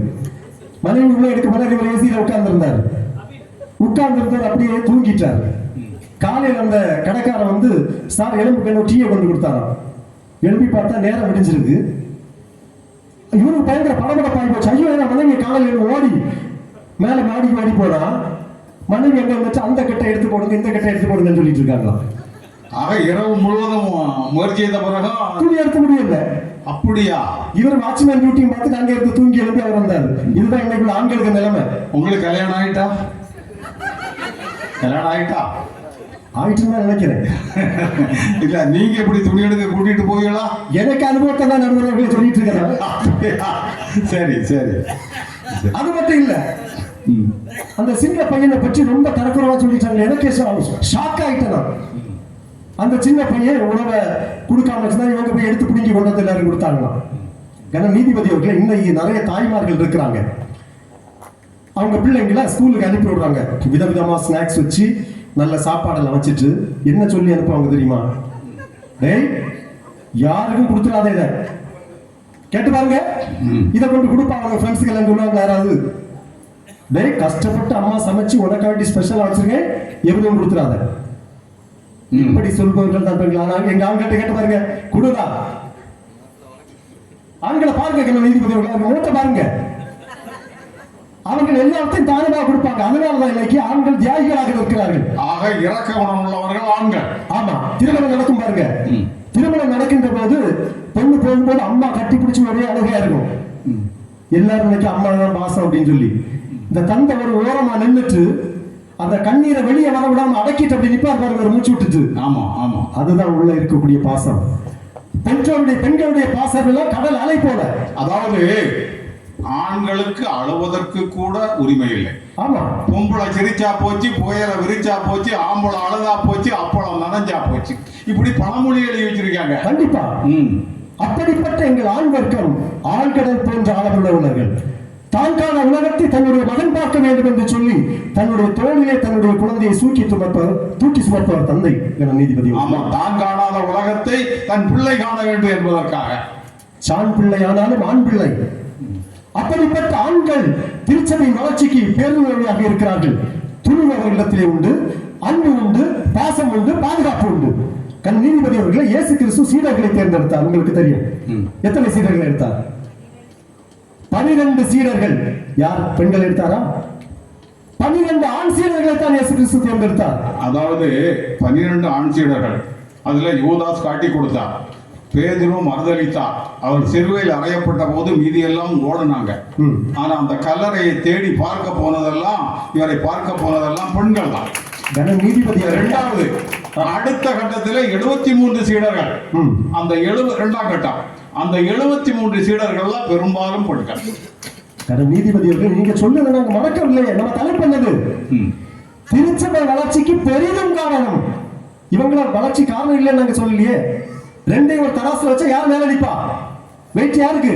யாருக்கு? எங்கள் ஆண்களுக்கு. அப்படியா? அதைத்தான் சொல்ல வரோம். 12 சீடர்களை இயேசு கிறிஸ்து சேர்ந்த. நீங்க பேதுருவை சொன்னீங்க, பேதுரு அப்படியே மறுதலிச்சு ஓடிட்டார் அப்படின்னு சொல்லி. பேதுருவை பார்த்து இயேசு கிறிஸ்து சொன்னார், நீ கேபா எனப்படுவாய், இந்த கல்லின் மேல் என் சபையை கட்டுவேன் சொன்னார் இயேசு கிறிஸ்து. அது மட்டுமா? எத்தனை நபர்களை சொல்ல முடியும்? இவங்க அழகாக நம்ம எதிரணி தலைவர் சொன்னாரு, பெண்கள் தியாக செம்மன்களா இருந்தான். நீதிபதி அவர்களே, ஆதாம் பேசாம அமைதியா உட்கார்ந்து இருந்தாரு. ஆதாமுக்கு கொண்டு அந்த பழத்தை கொண்டு கொடுத்து ஆபிரகாமை தூக்கி படுகொலியில போட்டது யாரு? அதாவது ஆதாமுக்கு பாவம் செய்ய தூண்டியவள் ஏவாள். ஆமா, அப்போ ஆதாமுக்கு சொந்த புத்தியே கிடையாதா? நீதிபதி அவர்களே, மனைவி சொன்னா புருஷன் கேட்காம இருப்பாரு. இங்க கேட்டு பாருங்க, இப்போ ஏதாவது சொல்லி அதை கேட்கலாம் என்ன நடக்கும்? மனைவி என்ன சொன்னாலும் கடவை கேட்கணும் இல்லையா? கேட்கலாம் என்ன நடக்கும்? இப்போ அங்க பாருங்க, பதிலே வந்தாச்சு. அது மட்டும் இல்ல, அடுத்ததாக நமக்கு இன்னும் நிறைய சொல்ல முடியும். யாக்கோபு பெரிய பாவத்தை செய்து காரணம் இருந்தது யாரு? அவருடைய தாயாகிய ரெபெக்காள். அது மட்டுமல்ல, ஆகாப் ஒரு பெரிய அரசர் இருந்தார். ஆகாப் அரசர் படுகொலியில போடுவது காரணம் யாரு? அவருடைய மனைவி யேசபேல். இப்படி பெண்கள் எல்லாம் ஆண்களுடைய வீழ்ச்சிக்கு தான் காரணமா இருந்திருக்காங்களே தவிர வளர்ச்சிக்கு காரணமாக இருந்தோட அது போன்ற இல்லை. பாட்டு சொல்லுவீங்களே, அதை பாடுக்கு பார்க்கலாம். அதுதான் நீதிபதிகளை எந்த ஊர்ல என்னுடைய நண்பனை ஒரு நாள் பார்க்க போனேன். நண்பரை பார்க்க போன நேரம் நண்பன் வீட்டுல உட்காந்து டிவி பார்த்துட்டு இருக்கிறான். நான் என்னடா டிவி பார்க்கறேன் அப்படின்னு பார்த்தா ஏதோ ஒரு சீடியை போட்டு பார்த்துட்டு இருக்கிறான். ஏதோ ஒரு திருமண நிகழ்ச்சி நடந்துட்டு இருக்குது. திடீர்னு கட்ட போய் டேய் அப்படின்னு கூப்பிட்டா சவுண்ட் இல்லை. பக்கத்துல போய் பார்க்கிறேன், கண்ணுல இருந்து அப்படி கண்ணீர் வலிஞ்சிட்டே இருக்குது.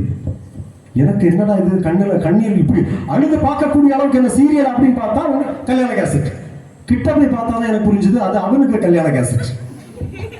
அவனுக்கு திருமண கல்யாண கேசட்டை பார்த்துட்டு கண்ணீர் வலிஞ்சிட்டு உட்கார்ந்து இருக்கலாம். ஏன்பா அவனுக்கு இப்படி அப்படின்னு கேட்டவன அவன் சொன்னா பாருங்க, கல்வி பல கற்றிருந்தும் செல்வம் பல சேர்த்திருந்தும் வாழ்க்கையில நிம்மதி எனக்கு இல்லையே.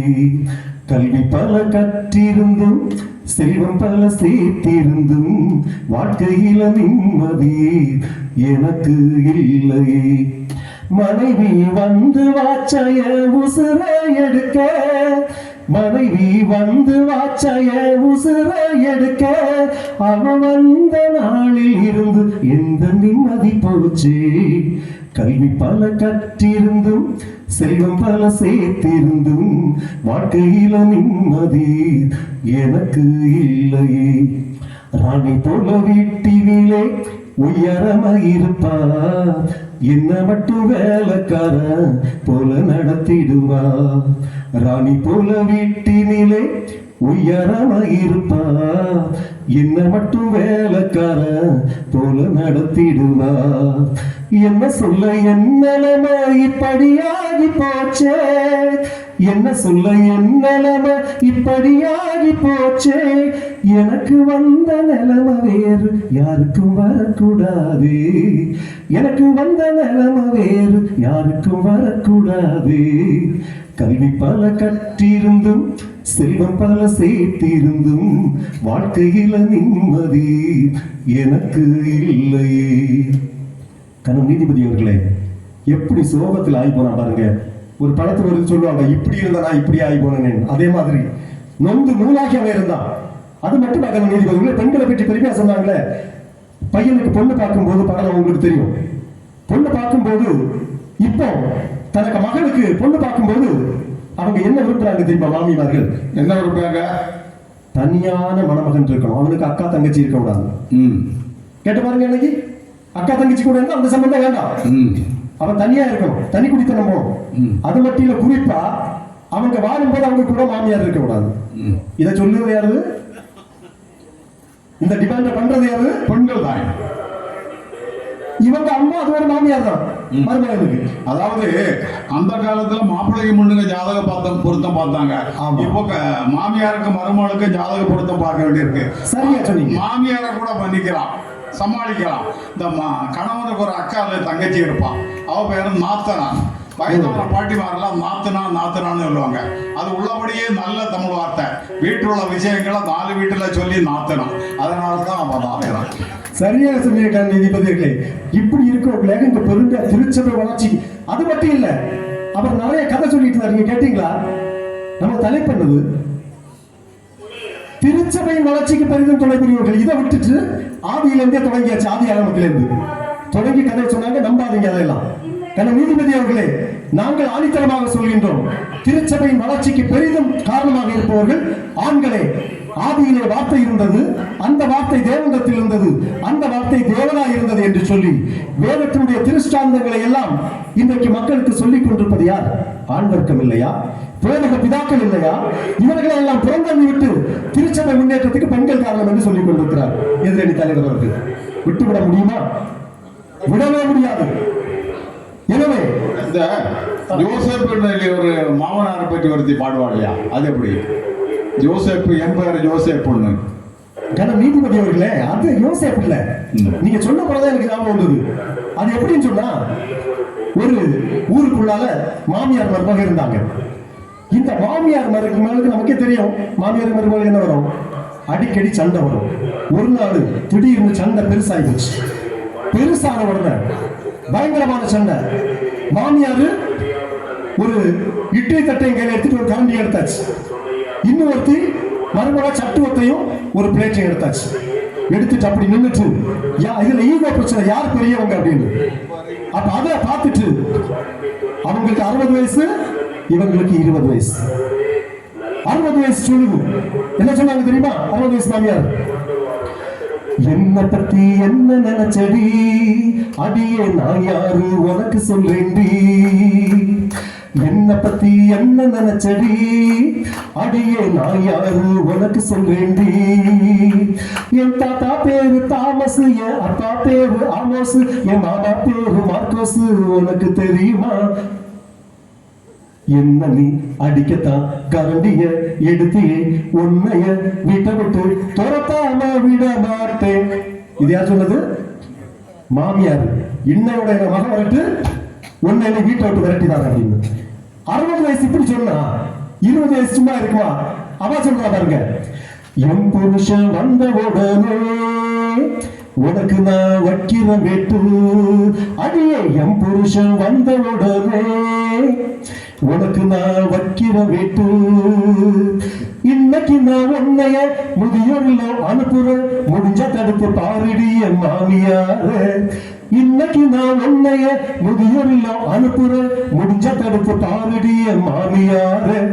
இப்படி பயங்கர சண்டை, இட்லியும் சட்டத்தையும் வச்சு அடி. இதை பார்த்துட்டு அந்த பிள்ளைய புருஷன் வெளியே வந்துடலாம் பாருங்க.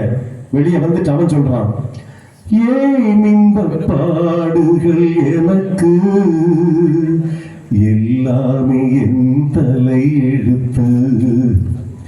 ஏன் இந்த பாடுகள் எனக்கு, எல்லாமே என் தலை எழுத்து. இப்படி சொன்னவன் ஓடி வீட்டுக்கு வந்தா பாருங்க, அங்க பைபிள் இருந்து பைபிள் எடுத்து ஒரு சில வசனங்களை வாசித்தாரு. அப்படியே நேரம் ஓடினாரு பாஸ்டர் வீட்டுக்கு. பாஸ்டர் கூப்பிட்டு வந்தாரு. பாஸ்டர் ஐயா வாங்க, எனக்கு மனைவிக்கு அம்மாவுக்கு சண்டை, இதை நீங்க சொல்லுங்க அப்படின்னு சொன்னோன்னா பாஸ்டர் வந்து நிறைய வசனங்களை எடுத்து அவர்களுக்கு போதித்தார் பாருங்க. அப்படியே திருச்சபைக்கு அழைத்து சென்றார்.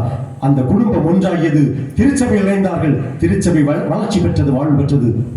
என நீதிபதி அவர்களே, இது இந்த பெண்களுக்கு போக்கில் விட்டுருந்தா அப்படியே சீரழிஞ்சு குடும்பமும் சீரழிஞ்சிருக்கும், திருச்சபையும் சீரழிஞ்சிருக்கும். ஆண் மக்கள் திருச்சபையில் கொண்டு வந்தார்கள், திருச்சபையில் வளர்ச்சி பெற்றது, குடும்பம் வளர்ச்சி பெற்றது. எனவே திருச்சபையின் வளர்ச்சிக்கு பெரிதும் துணை புரிவர்கள் ஆண்களே என்று நல்ல தீர்ப்பு வழங்க வேண்டும் என்று நடுவர் பரிந்துரையை கேட்டு ஏதாவது இதற்கு அவர்கள் பதில் சொன்னால் அதற்கு பதில் சொல்ல திரும்ப வருவேன் என்று சொல்லி நல்ல வாய்ப்புக்கு நன்றி கூறி அமைகிறேன். வணக்கம். மதிப்புக்கு மரியாதைக்குரிய பேராசிரியர் அவர்கள் அருமையா பேசினாங்க. இப்போ 2 அணியும் சமமா இருக்கு. அடுத்ததாக திருச்சபை வளர்ச்சிக்கு பெரிதும் துணை புரிவோர் பெண்கள் என இன்னிசை அரசன் ஜீவகுமார் அவர்கள் வருகிறார்கள்.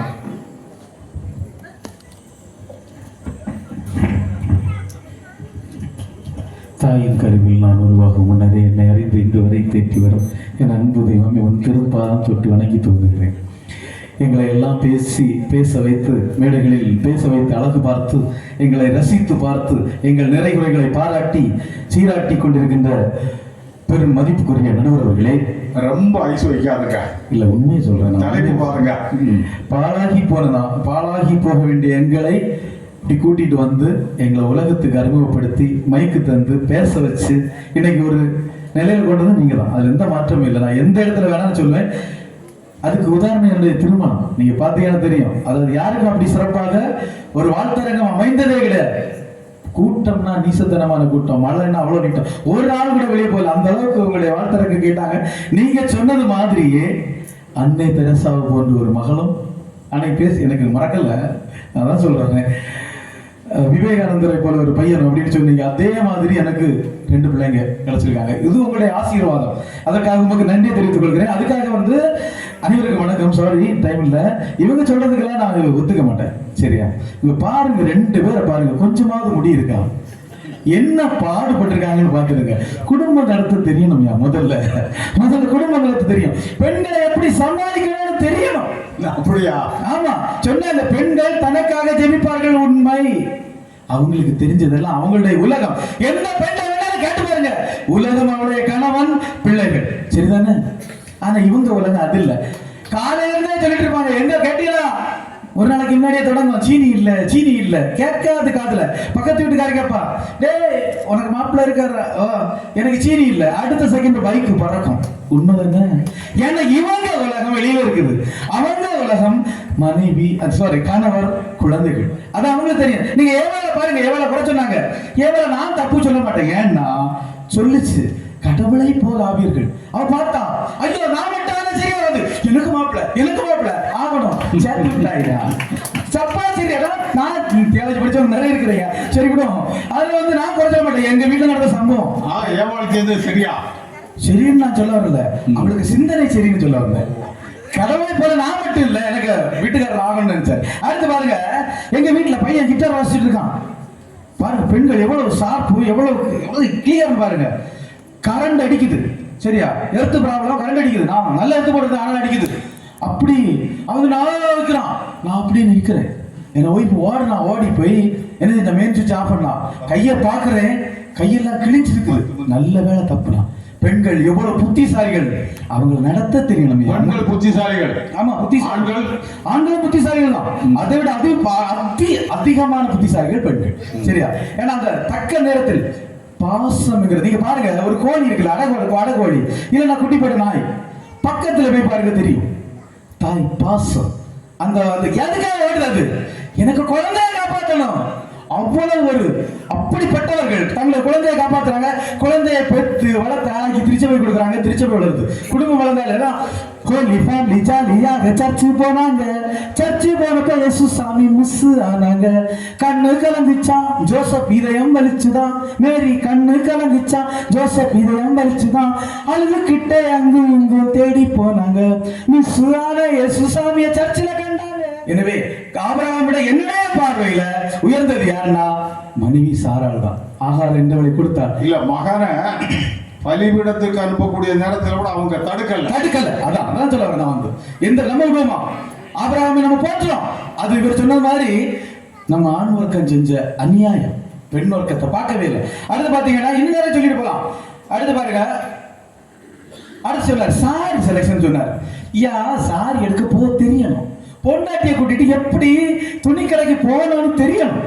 சும்மா போயிட்டு நான் எல்லாம் போவேன் கூட்டிட்டு, நானும் போறேன். நான் இப்படி எல்லாம் வாட்ச்மேன் வேலையெல்லாம் பார்த்தது கிடையாது. பார்த்த உடனே ஆஹா ஒரு முகத்து அது சூப்பரா இருக்கு, 3 சாரி அது எடுக்காதீங்க, அங்கே இருக்கட்டும். இது 3 எனக்கு பிடிச்சிருக்கு, உனக்கு பிடிச்சிருந்தா ஆயிடு. கண்டிப்பா இன்னைக்கு வரைக்கும் நீங்க வேணா அந்த ஃபார்முலா யூஸ் பண்ணி பாருங்க, யாரா இருந்தாலும் யூஸ் பண்ணி பாருங்க. நம்ம செலக்ட் பண்ணி வைக்கிறனால அந்த சாரி தான் கரெக்டா இருக்கும். 5 நிமிஷத்துல வேலை முடியும். சும்மா இருந்துட்டு அங்க போய் இருந்துட்டு சாரி செலக்ட் பண்ண போயாச்சு, இனி எனக்கு வேலை இல்லைன்னா அப்படிதான் இருக்கும். சரி, அடுத்து பாத்தீங்கன்னா அடுத்து சொன்னாங்க கண்ணீரை அடக்குவார் தந்தை. உன்னைக்குள்ள பெரிய பிரச்சனை, சைக்காலஜிக்கலி பெரிய பிரச்சனை. இந்த சொல்லி சொல்லி சொல்லி சொல்லியே எங்களை எல்லாம் தூர தள்ளியாச்சு. ஏதோ ஒருத்தர் ஒரு பாட்டு எழுதுறாங்க, அதனால கொஞ்சம் போல இன்னைக்கு ஸ்டேட்டஸாக வைக்கிறாங்க, வீடியோ ஸ்டேட்டஸ் ஆகுது. இல்லைன்னா ஆண்கள் அப்பாங்கிறவரை துரத்துற ஒரே ஒரு காரணம் நம்ம ஒதுங்கி நிற்கிறது. ஏன் உங்களுக்கு அழுகு வந்தா அழுங்க, யாரு வேண்டாம்னு சொல்றது. பிள்ளைகிட்ட பாசம் இருந்தா வெளியே காட்டுங்க. அம்மா ஓடி வந்து கட்டி பிடிக்கிறா, நீங்க என்னது ஒண்ணு நடக்காது. கட்டி பிடிச்சு பாருங்க பையன், என் பையன் மறந்து பிடிச்சான், எல்லாருக்கும் வர டீனேஜ் தான். நான் விட்டு கொடுத்தேன் பாருங்க, அப்படி எப்படியா ஒய்ஃபை ஃபார்முலா அப்படி யூஸ் பண்ணேன். சொன்னா அடிச்சு நோக்கினேன், உண்மை நான் சொல்றேன், அடிச்சு நோக்கினேன் போட்டேன், என்ன கொல்லுங்கன்னு சொன்னான். நான் அனாதை சொன்னா, நான் உன்னை கட்டி பிடிச்சேன். அம்மாவுக்கு ஃபார்முலா, நீ அனாதை இல்லை, எனக்கு பையன், ஆனா ஒழுக்கமா இருக்கணும், அதுக்காக அடிச்சேன். அண்ணன் கிளியர். ஏன் நீங்க வந்து இப்படி கண்ணீர் விடாம இருக்கிறீங்க?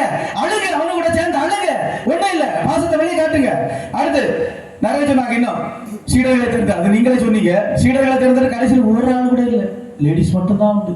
சரியா, வேற யாருமே இல்லை. அடுத்து மாமியார் கதை சொன்னாங்க. மாமியார் கதை நீங்க சொல்றீங்களே, நகோமி கதை தெரிந்தானே, ரூத்து கதை நான் சொல்ல வேண்டாம். மாமியார் எப்படி பிள்ளைகளை படிக்கணும் பாருங்க. அடுத்து பாருங்க, நம்ம பாத்தீங்கன்னா நிறைய சொல்லலாம். பெண்கள் திருச்சபை காப்பாடுறது பெண்கள் தான், அதுல மாற்றமே இல்லை. ஒரு அன்னை தெரசாவை உலகிற்கு தெரிகிறது என்றால் அவருடைய பணி. ஒரு பெண் அவங்க தெரிஞ்ச அளவுக்கு யாருக்குமே தெரியாது. இந்தியானாலும் யாருதான்? அன்னை தெரசா. அவங்களுடைய பெரிய பெரிய பணி. இன்னைக்கு நம்ம சொல்றோம், மாற்று மத சகோதரர்களை எல்லாம் சொல்றோம், அவங்க பிரச்சனை சொல்றோம். அப்போ அவங்க போய் சொல்றாங்க, அந்த ஆசிரியத்தை மூடுங்க. அப்போ பிரதமர் சொன்ன வார்த்தை என்ன தெரியுமா? அவங்கள மாதிரி நீ பொண்ணா கட்டு, நான் மூடுறேன். பணிகள் சிறந்தவர்கள். அடுத்து சித்தார்த் ஒரு கிரிக்கெட் வீரர் போனாரு, பார்க்க போனோம், பெரிய நன்கொடை கொடுக்குற மாதிரி ஓடி போனாரு. அவங்க சர்வீஸ்ல இருக்கிறாங்க அப்படி சொன்னாங்க. உள்ள போனா சர்வீஸ் பார்க்கணும், உள்ள போனாரு. ஸ்மெல்லு, பொண்ணு தொட முடியாது, நம்ம பொண்ணையே நம்ம தொட மாட்டோம் பாருங்க. அப்படி பெரிய பெரிய பணிகளை செய்வர்கள் யாரு? பெண்கள். சரியா, இந்த நிறைய சொல்லிருக்கலாம். அடுத்து பாருங்க, இந்த ஆண்கள் என்ன பண்றாங்கன்னு பாத்துடுங்க. ஆதி ஆரம்பத்திலே நீங்க தொடங்குறதே வந்தது. ஒழுங்கா கடவுள் படைச்சார், 2 பையன்மார்கள் படைச்சார், ஒரு பொட்ட பிள்ளைய போட்டிருந்தா அந்த பிரச்சனை. சிரியா சண்டையா, 2 பேரும் சிரியா சண்டையா. கண்ணை முளைச்சு ஒன்ன விரட்டும், அப்பா கிட்ட சிரியா கம்பு எடுத்து ஒன்ன விரட்டும், அம்மா கிட்ட சண்டையா பெரம்பெடுத்து தண்டிக்கணும். கடவுள் சொன்னாரு, நம்ம கடவுள் சொன்னாரு, தப்ப திருத்த தண்டிச்சா அதுவும் அன்புதான். இது கடவுள் அன்புதான். சரியா, இது வந்து நான் சொல்றேன், முதல்ல சண்டை போட்டாங்க, மாறி அடிச்சு கொண்டாங்க. முதல் பிள்ளைகள் இவங்களா உதாரணம் நமக்கு பாருங்க. இப்படி நிறைய சொல்லிட்டு போலாம். அடுத்து இன்னைக்கு தம்பிகள் யாரும் கோவப்படக்கூடாது. சரி, நான் உண்மை தான் சொல்லுவேன், உண்மை நான் சொல்றதெல்லாம் உண்மையா தான் இருக்கும், பொய்யே சொல்ல மாட்டேன். எனக்கு பெண்களை ரொம்ப பிடிக்கும். உண்மையிலே நான் நின்று வாழ்கிறேன் என்றா என்ன விடுவோமே. சமீபத்தில் எங்க மண்ட ஆண்டுலா நடந்து, நான் சொல்லுவேன், நீங்க ஒண்ணு நினைக்கூடாது. சரியா, உண்மையில சொல்றாரு. ஜீவகுமார் என்ன கூப்பிட்டாங்க, சாருக்கு ஒய்ஃப். எவ்வளவு கிளியர் தெரியுமா? அதாவது சார்ட்ட எல்லாம் சொல்லியிருக்கேன். இனி ஒரு ஆள் எஸ்ஐ ஒரு ஆள் உண்டு, சாருக்கு உண்டு. கரெக்டா இத்தனை மணிக்கு இது சாப்பிடணும், இத்தனை மணிக்கு டேப்லெட், இத்தனை மணிக்கு இது கரெக்டா வரிசை எடுக்கிறாங்க. தெரியுமா நமக்கு? எந்த ஆண்மகனாவது சொல்லி பார்க்கட்டும். கரெக்டா எனக்கு ஒய்ஃப் இல்லைன்னா, எனது மனைவி இல்லைன்னா நான் இன்னைக்கு கரெக்டா டேப்லெட் சாப்பிடுவேன். யாரோ ஒரு சொல்லுங்க, நான் இப்ப மைக்க வைக்கிறேன். இவங்க 2 பேர் உட்பட எல்லாருமே இருக்குது. என்னை விட என்னை நேசிப்பவள் எனது மனைவி, சாரை விட சாரை நேசிப்பவள் சாருடைய மனைவி. உண்மையில சொல்றேன், என்னை விட எனது அம்மாவை நேசிப்பவர் எனது மனைவி. யாராவது மறக்க சொல்ல முடியுமா? உண்மை. என் அம்மாவுக்கு சுடுதண்ணி பிடிக்குமா, பச்சை தண்ணி பிடிக்குமா? எந்த ஆண்மகனும் சொல்லி பாருங்க, சொல்லி பாருங்க. என்ன குடிச்சாங்க, காலையில் சாப்பிட்டாங்க, இல்லைன்னா வேண்டாமே, ஒண்ணு வேண்டாமே, இது இருக்க நம்ம ஏத்தவும் இல்லை, கையில சுகருக்கு போடவும் இல்லையா, எத்தனை அளவு யாராவது சொல்லி பாருங்க. யாருமே சொல்ல முடியாது. அந்த அளவுக்கு தான் நம்ம போயிட்டு இருக்கிறோம். சரியா? அடுத்து இன்னி பாருங்க, இந்த ஆண் தலைமுறை எங்க போயிருக்கு பாருங்க. 9:30 மணிக்கு முடிச்சிருங்க. வளைஞ்சு நெளிஞ்சு பாம்பு வருது பாத்துக்கோ, அது படுகுழியில் ஒன்ன தள்ளும் புரிஞ்சுக்கோ. பிளான் பண்ணி ஆடாம பூலாக்குச்சு, பிளான் பண்ணி ஆடாம பூலாக்குச்சு, பூல் ஆடாம அதை நம்பி ஏமாந்தான். படுகுழியில் தள்ளிச்சு பாவம் வந்து சேர்ந்துச்சு, படுகுழியில் தள்ளிச்சு பாவம் வந்து சேர்ந்துச்சு. Facebookல புள்ளா இருக்குன்னு காலரை தூக்குவான், உன் ஃப்ரெண்டு காலரை தூக்குவான், நீயும் அதுல விழுந்துட்டா சிந்தனை கொலைதான் புரிஞ்சுக்கோ. நடக்குது, எல்லாருக்கும் வீட்டுல நடக்கிற சம்பவம். சரியா? Facebookல விழுந்துட்டா நடப்பணம் தான் நின்றுனா. அடுத்து ஒண்ணு கூட இருக்குது. சரியா? வேகமா போலாம், கூப்பிடுவான், உன் ஃப்ரெண்டு கூப்பிடுவான், அவன் பின்னாடி போனா வேகமா மேல போயிடலாம். 120 போயிட்டா 108 ஏறிடலாம், 120 போயிட்டா 108 ஏறிடலாம். எனக்கு அணி எந்த அணிதான்? உங்களுக்காக நான் பேசுறேன்னா, எத்தனையோ வாலிபர்கள் 20 வயசு 21 வயசுல, நான் அந்த மாதிரி யாருக்கும் வரக்கூடாது. அதான் சொல்றேன், உங்க தாயின் தந்தையின் பேச்சை கேட்டாங்க. நன்றி, வணக்கம். அடுத்ததாக தலைமை ஆசிரியர் சுரேந்திரன் அவர்கள் வருகிறார்கள்.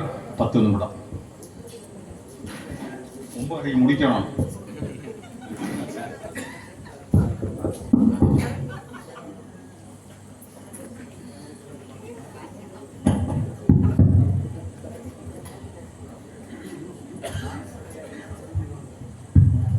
அனைவருக்கும் மாலை நேர வணக்கம்.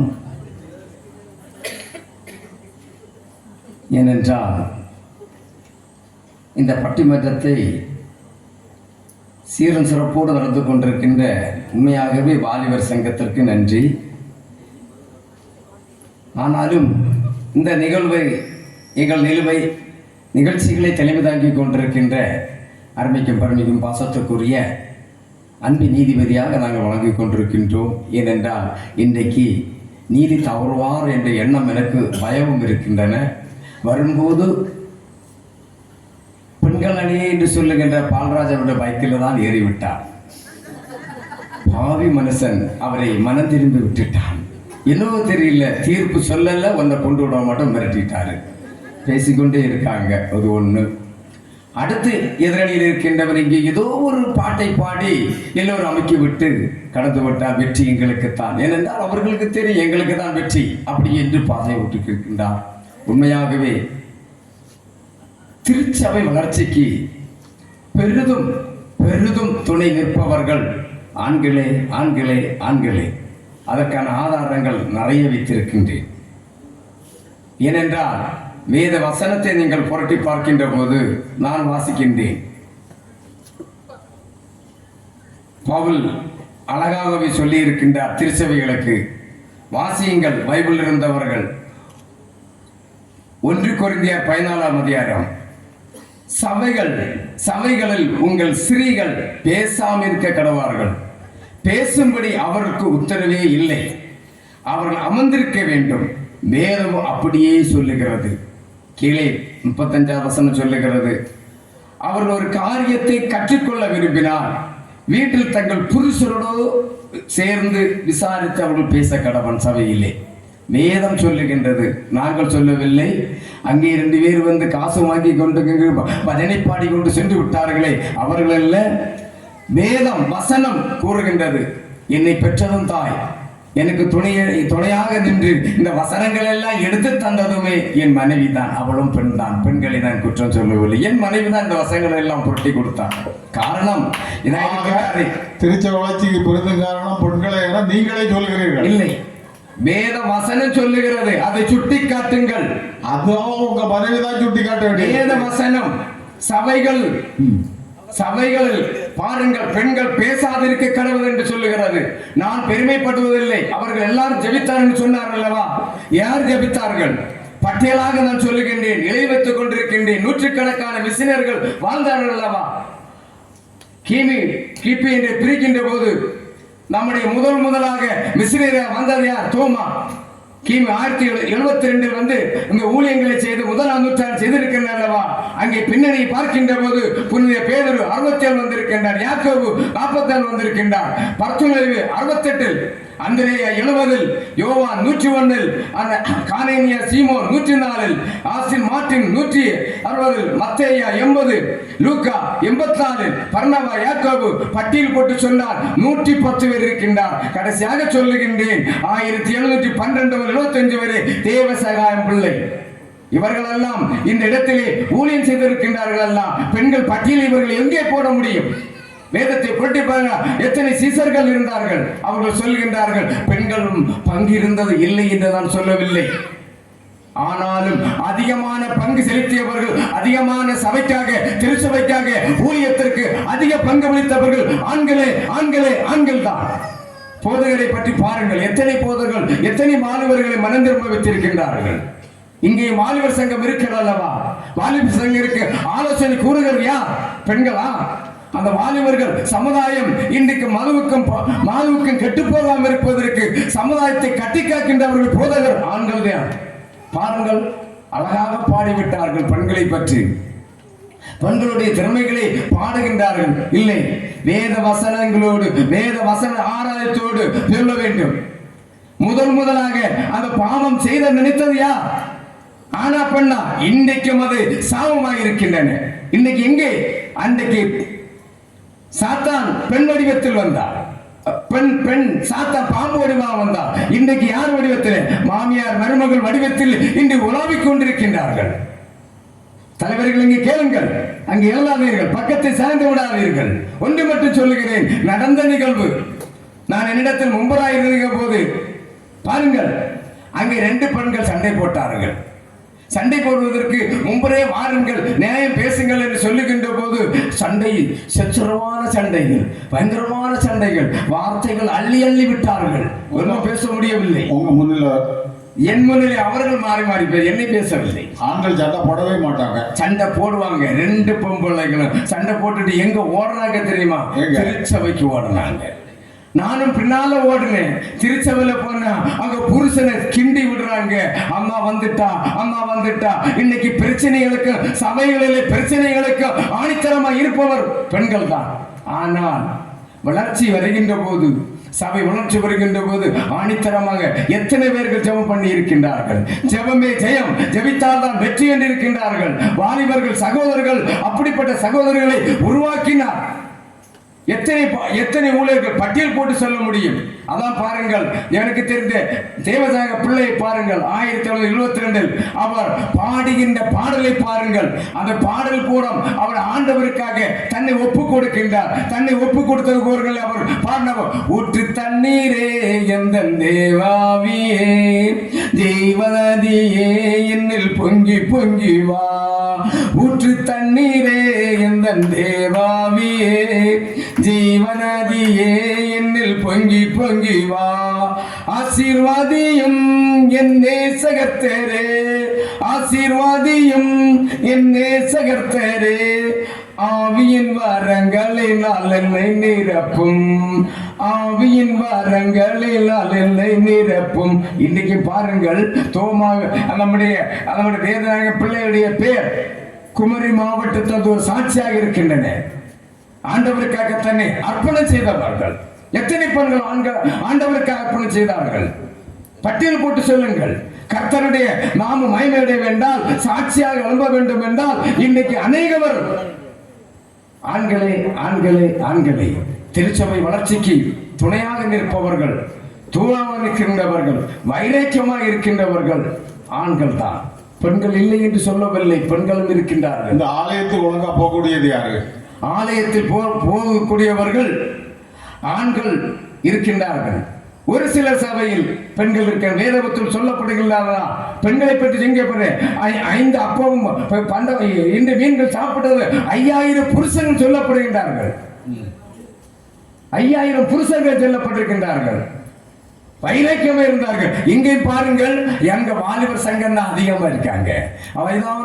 அங்க பின்னா சொல்லி பாருங்க, மேடை இருந்திருக்கிறேன் எண்ணி பாருங்க, எத்தனை பேர் இந்த பட்டிமன்றம் இது நம்முடைய திருச்சபை வளர்ச்சிக்கு நாங்கள் துணையா இருப்போம். அதிகமா இருப்பார்கள் சபையினர். வாலிபர் சங்க ஆண்டு விழாவுக்கு இவ்வளவு பெண்கள் வந்திருக்காங்க, பெண்கள் சங்க ஆண்டு விழாவுக்கு இவ்வளவு வாலிபர்கள் வருவாங்க போவாங்களா?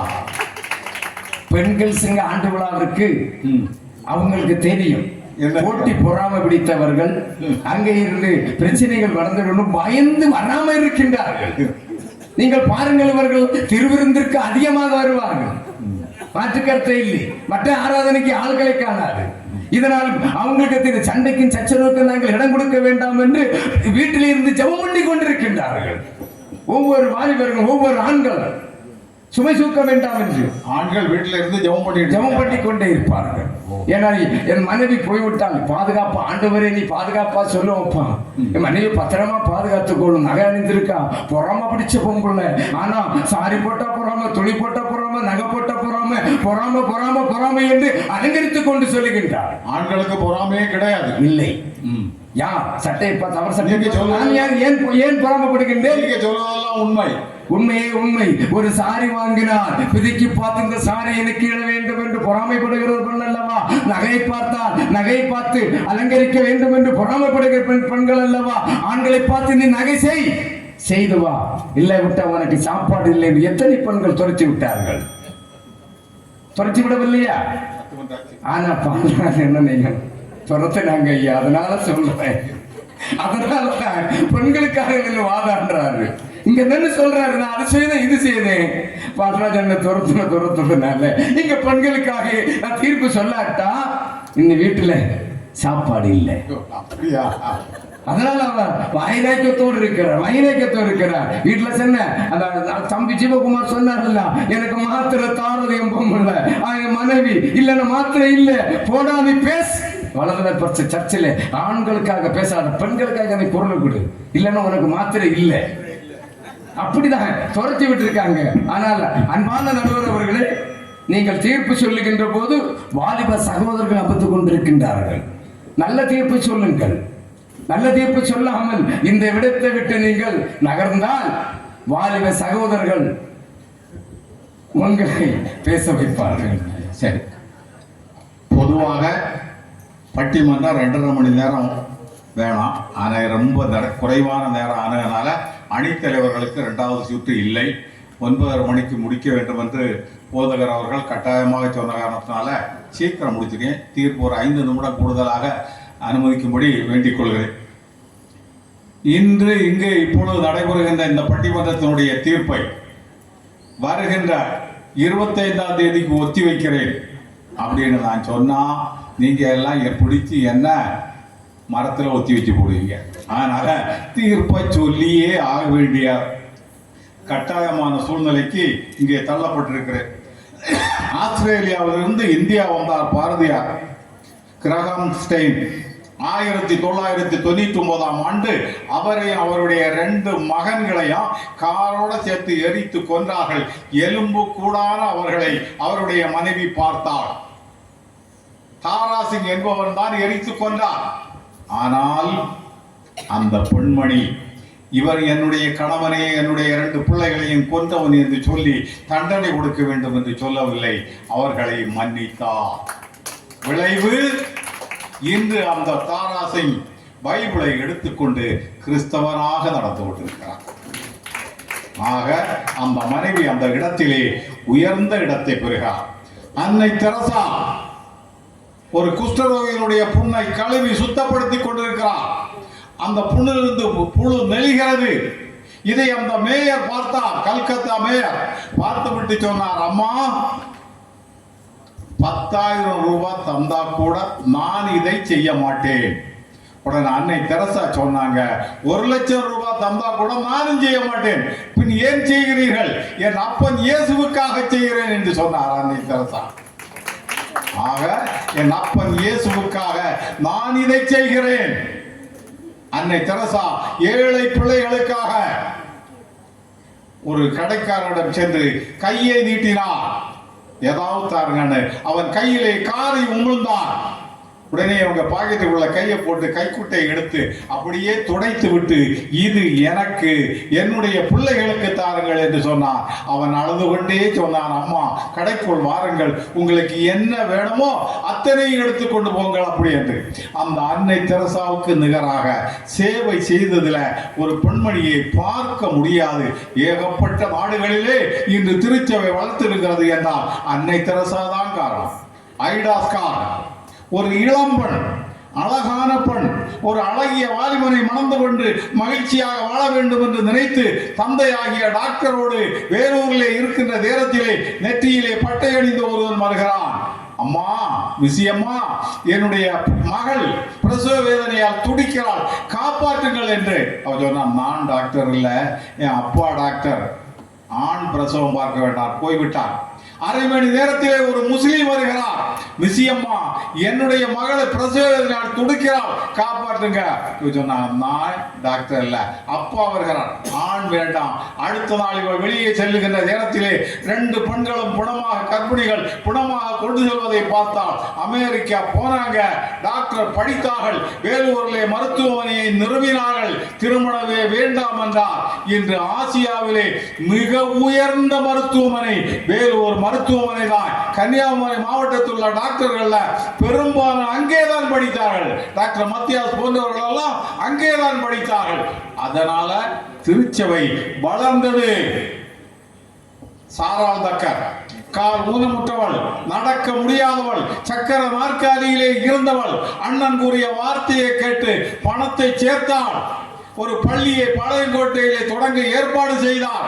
பணம் இல்லை, கடிதம் எழுதி வைத்து இறந்தார். அவருடைய உடன் படித்த தோழிகள் 3 பேர் அதை பார்த்தார்கள், பணத்தை வசூல் பண்ணாங்க. சாராள் தக்கர் கல்லூரி, சாராள் தக்கர் பெண்கள் என்று பாளையங்கோட்டை தென்னகத்தின் ஆஸ்போர்டாக விளங்குகிறது என்றால் 10 லட்சம் பெண்கள் படித்தார்கள் என்றால் அந்த சாராள் தக்கர் என்ற இந்தியாவுக்கு கால்படாத, இந்தியாவுக்கு வராத அந்த சாராள் தக்கர் என்ற பெண்மணிதான் காரணம். நாங்க 8 பிள்ளைகள். என்னுடைய அம்மா கிறிஸ்தவர் இல்லை, ஆனால் ஆலயத்துக்கு போகவில்லை என்றால் எங்களுக்கு கட்டாயம் அடி உண்டு. அதனால நாங்க 8 பேரும் அரசு ஊழியர்களாக மாறினோம். 8 பேரும் அரசு ஊழியர்கள் மாறினோம் என்றால் என்னுடைய அம்மாதான் காரணம். எனவே ஒவ்வொரு பிள்ளைகளுடைய உயர்வுக்கும் தாய்தான் முக்கிய காரணமாக இருப்பார் என்று சொல்லி இனி ஒரு சம்பவத்தை இலக்கியத்தில் இருந்து சொல்கிறேன். நம்ம பைபிள்ல உள்ளதில்லை, இலக்கியத்தில் உள்ளது. ஒரு அரசனுடைய மனைவி பிள்ளை பெற்றெடுக்கக்கூடிய நேரம் அரசன் கேட்டான், சோதரர்களே, எனக்கு இப்போது என்ன பிள்ளை பிறக்கும்? ஆண் பிள்ளை பிறக்கும். எப்படி இருப்பான்? வீரனாக இருப்பான். திடீரென ஒரு சோதரன் எழும்பினான், தலைமை சோதரன், அரசே, ஒரு நாளிய நேரம் தாண்டி உங்களுக்கு மகன் பிறந்தான். அவன் இந்த உலகத்திலே உள்ள மாபெரும் வீரனாக பிறப்பான். ஒரு நாளிய நேரம் என்றால் 24 நிமிடங்கள். பிரசவ வேதனையால் துடித்துக் கொண்டிருந்த மனைவியை நோக்கி வேகமாக ஓடினான். அன்பான மனைவியே, ஒரு நாளைய நேரம் தாண்டி நீ பிள்ளையை பெற்றுக்கொடு. நமக்கு பிறக்க போகின்ற பிள்ளை இந்த உலகத்திலே உள்ள மாபெரும் வீரனாக பிறக்க வேண்டாம். அவள் அழுது கொண்டே சொன்னாள், பிராணநாதா, வேதனையால் என் உயிர் போய்கொண்டிருக்கிறது, என்னால் வேதனையை தாங்க முடியவில்லை. இந்த உலகத்திலே உள்ள வேதனைகளிலே மிகப்பெரிய வேதனை பிரசவ வேதனை. ஒருவன் எதிரே நிற்பவனை துப்பாக்கியால் சுடுகிறான். அந்த குண்டு அவனுடைய உடம்பிலே பாய்கிறது. அந்த குண்டினுடைய வேதனையினுடைய அளவு 45 டல். அந்த குண்டு பாய்ந்தால் அவன் செத்து போவான். ஒரு பெண் பிரசவ வேதனையால் அடைகின்ற வேதனை 57 டல். அந்த 12 டல் கூடுதல். அந்த வேதனையை தாங்கிக் கொண்டு பிள்ளையை பெற்றெடுத்து இந்த சமூகத்திற்காக உதவுகிற பெண் அவளை பார்த்து சொல்கிறான், இவன் காலை பிடித்து கதறுகிறான், எனக்காக இல்லை, உனக்காக இல்லை, நமக்கு பிறக்கின்ற பிள்ளை உலகத்திலே உள்ள மாபெரும் வீரனாக பிறக்க வேண்டும். அவள் அழுது கொண்டே சொன்னாள், ஒரே ஒரு வழி இருக்கிறது. என்ன வழி? என்னை தலைகீழாக கட்டி தொங்க விடுங்கள். அரசியை பிடித்தார்கள், தலைகீழாக கட்டி தொங்க விட்டார்கள். 24 நிமிடம் ஆகிய ஒரு நாளிகை நேரம் தாண்டியது. கீழே இறக்கினார்கள். அவள் பிள்ளையை பெற்றெடுத்தாள். அப்படியே ஓரக்கண்ணால் பார்த்தாள். இவளை தலைகீழாக கட்டி தொங்க விட்ட காரணத்தினால அவளுடைய இரத்தம் அந்த மகனுடைய கண்ணிலே வந்தது. கண் சிவப்பாக மாறியது. செங்கனா என்று அழைத்தாள். உயிரை விட்டாள். அந்த மகன்தான் கோச்செங்கனான். கடைக்கால் இரும்பறையை போரிலே தோற்கடித்த அந்த கோச்செங்கனான் களவழினார் பொய்கையாரால் களவழி 40 என்ற நூலிலே பாடப்பட்ட செங்கனாய். அந்த செங்கனான் இறந்த நேரத்திலே அவன் அம்மா இறந்து விட்டாள். மகனுக்காக உயிரை தியாகம் செய்தாள். அந்த பெண்மணியை தமிழ் கூறும் நல்லுலகம் மறக்கவில்லை. எந்த ஊரில் அந்த பெண்ணுடைய பெயர் கமலாவதி. எந்த ஊர்ல போனாலும் ஒரு கமலாவதி இருப்பா, அல்லது ஒரு கமலாட்சி இருப்பா, அல்லது ஒரு கமலம்மா இருப்பா, அல்லது ஒரு கமலம் இருப்பாள், அல்லது ஒரு கமலபாய் இருப்பாள். ஆக இப்படிப்பட்ட தியாகங்களை எல்லாம் பெண்கள் செய்திருக்கிறார்கள். திருச்சபை வளர்ச்சிக்கும் பெண்கள் தான் காரணம். ஆகையினாலே திருச்சபை வளர்ச்சிக்கு பெரிதும் துணை புரிவோர் பெண்களே, பெண்களே, பெண்களே என்று தீர்ப்பினை சொல்லிவிட முடியாது. ஏனென்றால் இது அவங்க பேசல, நான் பேசினேன். நான் பேசின வச்சு தீர்ப்பு சொல்லக்கூடாது. இங்கே ஆண்கள் அணியில நல்லா பேசுறாங்க. இமயமலையில எவரெஸ்ட் சிகரத்திலே ஒருவன் ஏறுகிறான். சாமுவேல் ஐயா ஒரு 5 நிமிஷம் கூட ஏறுகிறான். அப்போது லாபாக்கள் துணைக்கு போகிறார்கள். 10 லாபாக்க போறாங்க. 10 பேர் சொன்னாங்க, ஐயா இந்த பதவழி போகக்கூடாது, அருவி நீர்வீழ்ச்சி வரும், வந்தா நம்ம எல்லாம் செத்து போவோம். அவன் சொன்னான், ஏய் நான் யாரு? சூரியனை அஸ்தமிக்காத இங்கிலாந்து சாம்ராஜ்யத்தை சேர்ந்தவன் தான். சூரியன் கூட எங்களை கேட்டுத்தான் இளம், எங்களை கேட்டுத்தான் விழும். கிழக்கே உதிக்கிற சூரியன் மேற்கே உதித்தாலும் இந்தியா விடுதலை பெறப் போவதில்லை. இந்த நாட்டை சேர்ந்த லாபாக்க எனக்கு அறிவுரை சொல்வதா? நான் சொல்லபடிதான் போனோம். மேலே ஏறுங்க. ஏறினார்கள். அறிவு வந்தது. 10 லாபாக்களை அடிச்சிட்டு போச்சு. 10 பேரும் செத்து போனார்கள். என் கண் முன்னால் நான் செய்த தவறுனால 10 பேர் உயிரை விட்டார்கள்.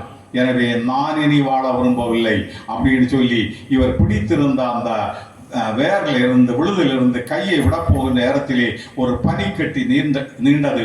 பார்த்தார், அது சிலுவை அடையாளமாக மாறியது. உடனே அந்த சாமுவேல் நினைத்தார், நான் சாவது கடவுளுக்கு விருப்பமில்லை என்று சொல்லி கீழே இறங்கினார். இங்கிலாந்து நாட்டிற்கு போனார். ஒரு பெண்ணை திருமணம் செய்தார். ஒரு குழந்தை பிறந்தது.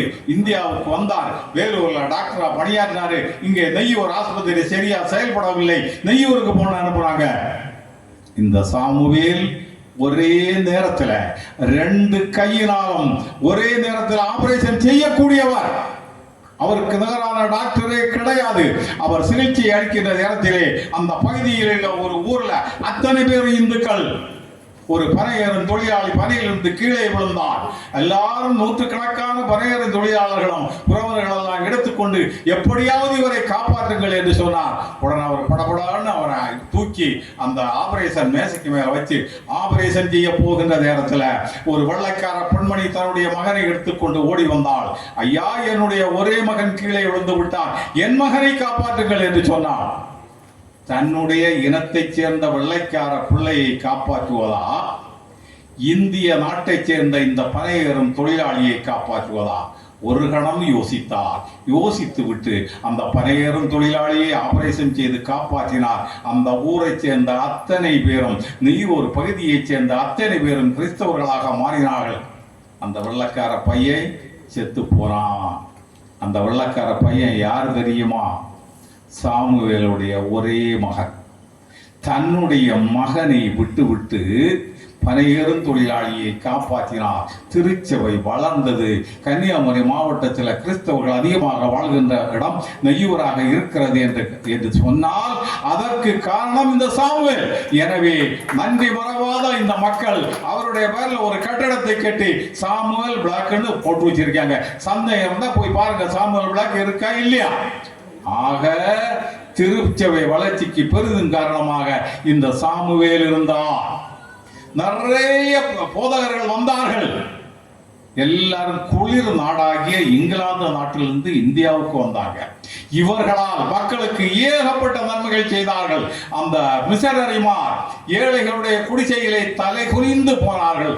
அந்த ஏழைகள் தலை நிமிர்ந்து நின்றார்கள். எனவே இன்று கன்னியாகுமரி மாவட்டம் கற்றவர்கள் மிகுந்த மாவட்டம், செல்வந்தர்கள் மிகுந்த மாவட்டம், டெரஸ் வீடுகள் மிகுந்த மாவட்டம் என்பதற்கு அந்த மிஷனரிமார்களாகிய ஆண்கள் தான் காரணம்.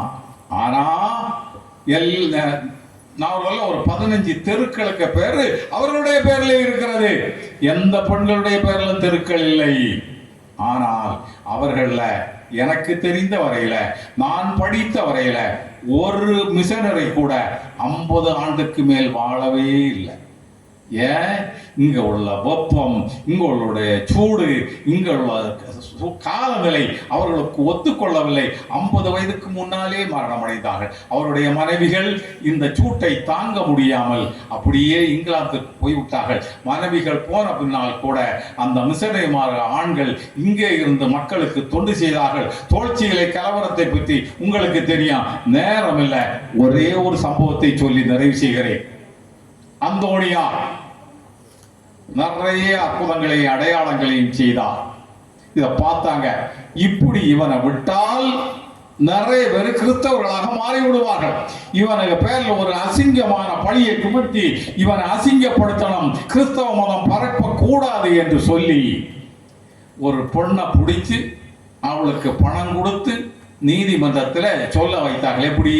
திருமணம் ஆகாத பெண் குழந்தை பெற்றார். அந்த ஆண் பிள்ளை 3 மாதமான ஆண் பிள்ளைக்கு அந்தோணியார் தான் தந்தை என்று நீ நீதிமன்றத்திலே சொல்ல வேண்டும் என்று பெண்ணுக்கு பணம் கொடுத்து நீதிமன்றத்திலே நிறுத்தினார்கள். சுமார் 10,000 மக்கள் அந்த நீதிமன்றத்திலே கூடி நிற்கிறார்கள். குற்றவாளி கூண்டிலே அந்தோணியார் நிற்கிறார். நீதிபதி கேட்டார், இந்த பொண்ணுடைய பிள்ளைக்கு நீதான் தந்தை என்று, இந்த 3 மாதமான ஆண் மகனுக்கு நீதான் தந்தை என்று இந்த பெண் சொல்கிறாள். பெண் பொய் சொல்ல மாட்டாள். நீங்க என்ன சொல்றீங்க அப்படின்னு அவர் சொன்னார், நான் என்ன சொல்ல வேண்டி இருக்கிறது? இந்த 3 மாசம் ஆன பையனே அவனுடைய தந்தை யார் என்று சொல்வார் என்று சொல்லிவிட்டு அந்த குழந்தையை பார்த்து கேட்டார், பால்மணம் மாறா பச்சிலம் பாதகனே, உன்னுடைய பவளவாயை திறந்து சொல், உன்னுடைய அப்பா யார்? 3 மாச குழந்தை, ஆண் குழந்தை பேசுமா? அது பெண் குழந்தையே பேசாது, ஆண் குழந்தையே பேசாது. பேசுமா? ஆனால் அந்த குழந்தை பேசியது, வாயை திறந்தது. 10,000க்கு அதிகமானவர் கூடி நின்ற அந்த இடத்திலே அந்த குழந்தை பேசியது. ஒருவனை சுட்டி காட்டி அவனுடைய பெயரை சொல்லி இவர்தான் என்னுடைய அப்பா என்று சொல்லியது. அத்தனை பேரும் அந்தோணியாருடைய அந்த செயலை பார்த்து அத்தனை பேரும் கிறிஸ்தவர்களாக மாறினார்கள். ஆக திருச்சபை வளர்ச்சிக்கு பெரிதும் காரணம் துணை புரிவோர் ஆண்களே, ஆண்களே, ஆண்களே. கைதட்டுகளெல்லாம் என்று சொல்லிவிட முடியாது. ஏன் முடியாது? இதையும் நான் தான் சொன்னேன். என்னுடைய கருத்தை வைத்து தீர்ப்பு சொல்லக்கூடாது. இவர்களுடைய கருத்துக்களை வைத்துத்தான் தீர்ப்பு சொல்ல வேண்டும். ஒரு குடும்பம் நன்றாக இருக்கு. இவங்க மொத்தம் இவங்க சொன்ன கருத்துக்களை எல்லாம் நான் குறித்து கொண்டிருந்தேன். இவர்கள் 35 கருத்துக்களை சொன்னார்கள். இவர்கள் கூறிய கருத்துக்களையும் நான் குறித்து கொண்டிருந்தேன். இவர்களும் 35 கருத்துக்களை சொன்னார்கள். ஆக இவர்களும் 35 கருத்துக்கள், இவர்களும் 35 கருத்துக்கள். ஒரு குடும்பத்திலே ஆண்கள் பெரியவர், கணவன் பெரியவனா, மனைவி பெரியவனா? யார் பெரியவங்க? 2 பேரும் சமம். ஒரு வீட்டில் அப்பா பெரியவரா, அம்மா பெரியவரா? 2 பேரும் சமம். ஆக பட்டிமன்றத்திலே இப்படி தீர்ப்பு சொல்லக்கூடாது. அது மரபு அல்ல, அது முறை அல்ல. ஆனாலும் இந்த வழுதரம்பள்ள எபனேசர் லுத்தரை திருச்சபையில் கிதியோன் வாலிபர் சங்க ஆண்டு விழாவில் குமரி முத்தமிழ் மன்றத்தாரின் திருச்சபை வளர்ச்சிக்கு பெரிதும் துணை புரிவோர் ஆண்களும் பெரிதும் துணை புரிகிறார்கள், பெண்களும் பெரிதும் துணை புரிவார்கள். ரெண்டும் சமம் என்ற தீர்ப்பை சொல்லி இன்னும் சொல்ல போனால் நான் 51 ஆண்டுகளாக மேடையிலே பேசி கொண்டிருக்கிறேன். எனக்கு இலக்கிய உலகத்திலே 69 சீடர்கள் உண்டு. ஆனால் இந்த கிதியோன் வாலிபர் சங்க வாலிபர்களை மாதிரி ரொம்ப ஊக்கமாக, உற்சாகமாக, ஆர்வமாக, ஆற்றலோடு செயல்படுகின்ற இளைஞர்களை நான் பார்த்ததே இல்லை. அப்படி எங்களை அழைத்த அந்த வாலிபர்களுக்கு நன்றி கூறி, இதுவரை பொறுமையாத்த உங்கள் அத்தனை பேருக்கும் நன்றி கூறி, இங்கே இருக்கின்ற அனைவரும் அடையெடுப்பறையா அருவி அம்பல் ஆயிரம் உள்ளபடி வாழ்க வளக என்று வாழ்த்திக் கொண்டு ஒரே வார்த்தை, பெற்றோரையும் பெரியோரையும் பேணி பாதுகாக்க வாலிபர்களையும் சகோதரர்களையும் கேட்டுக்கொண்டு விடைபெறுகிறேன். வாழ்க, வணக்கம்.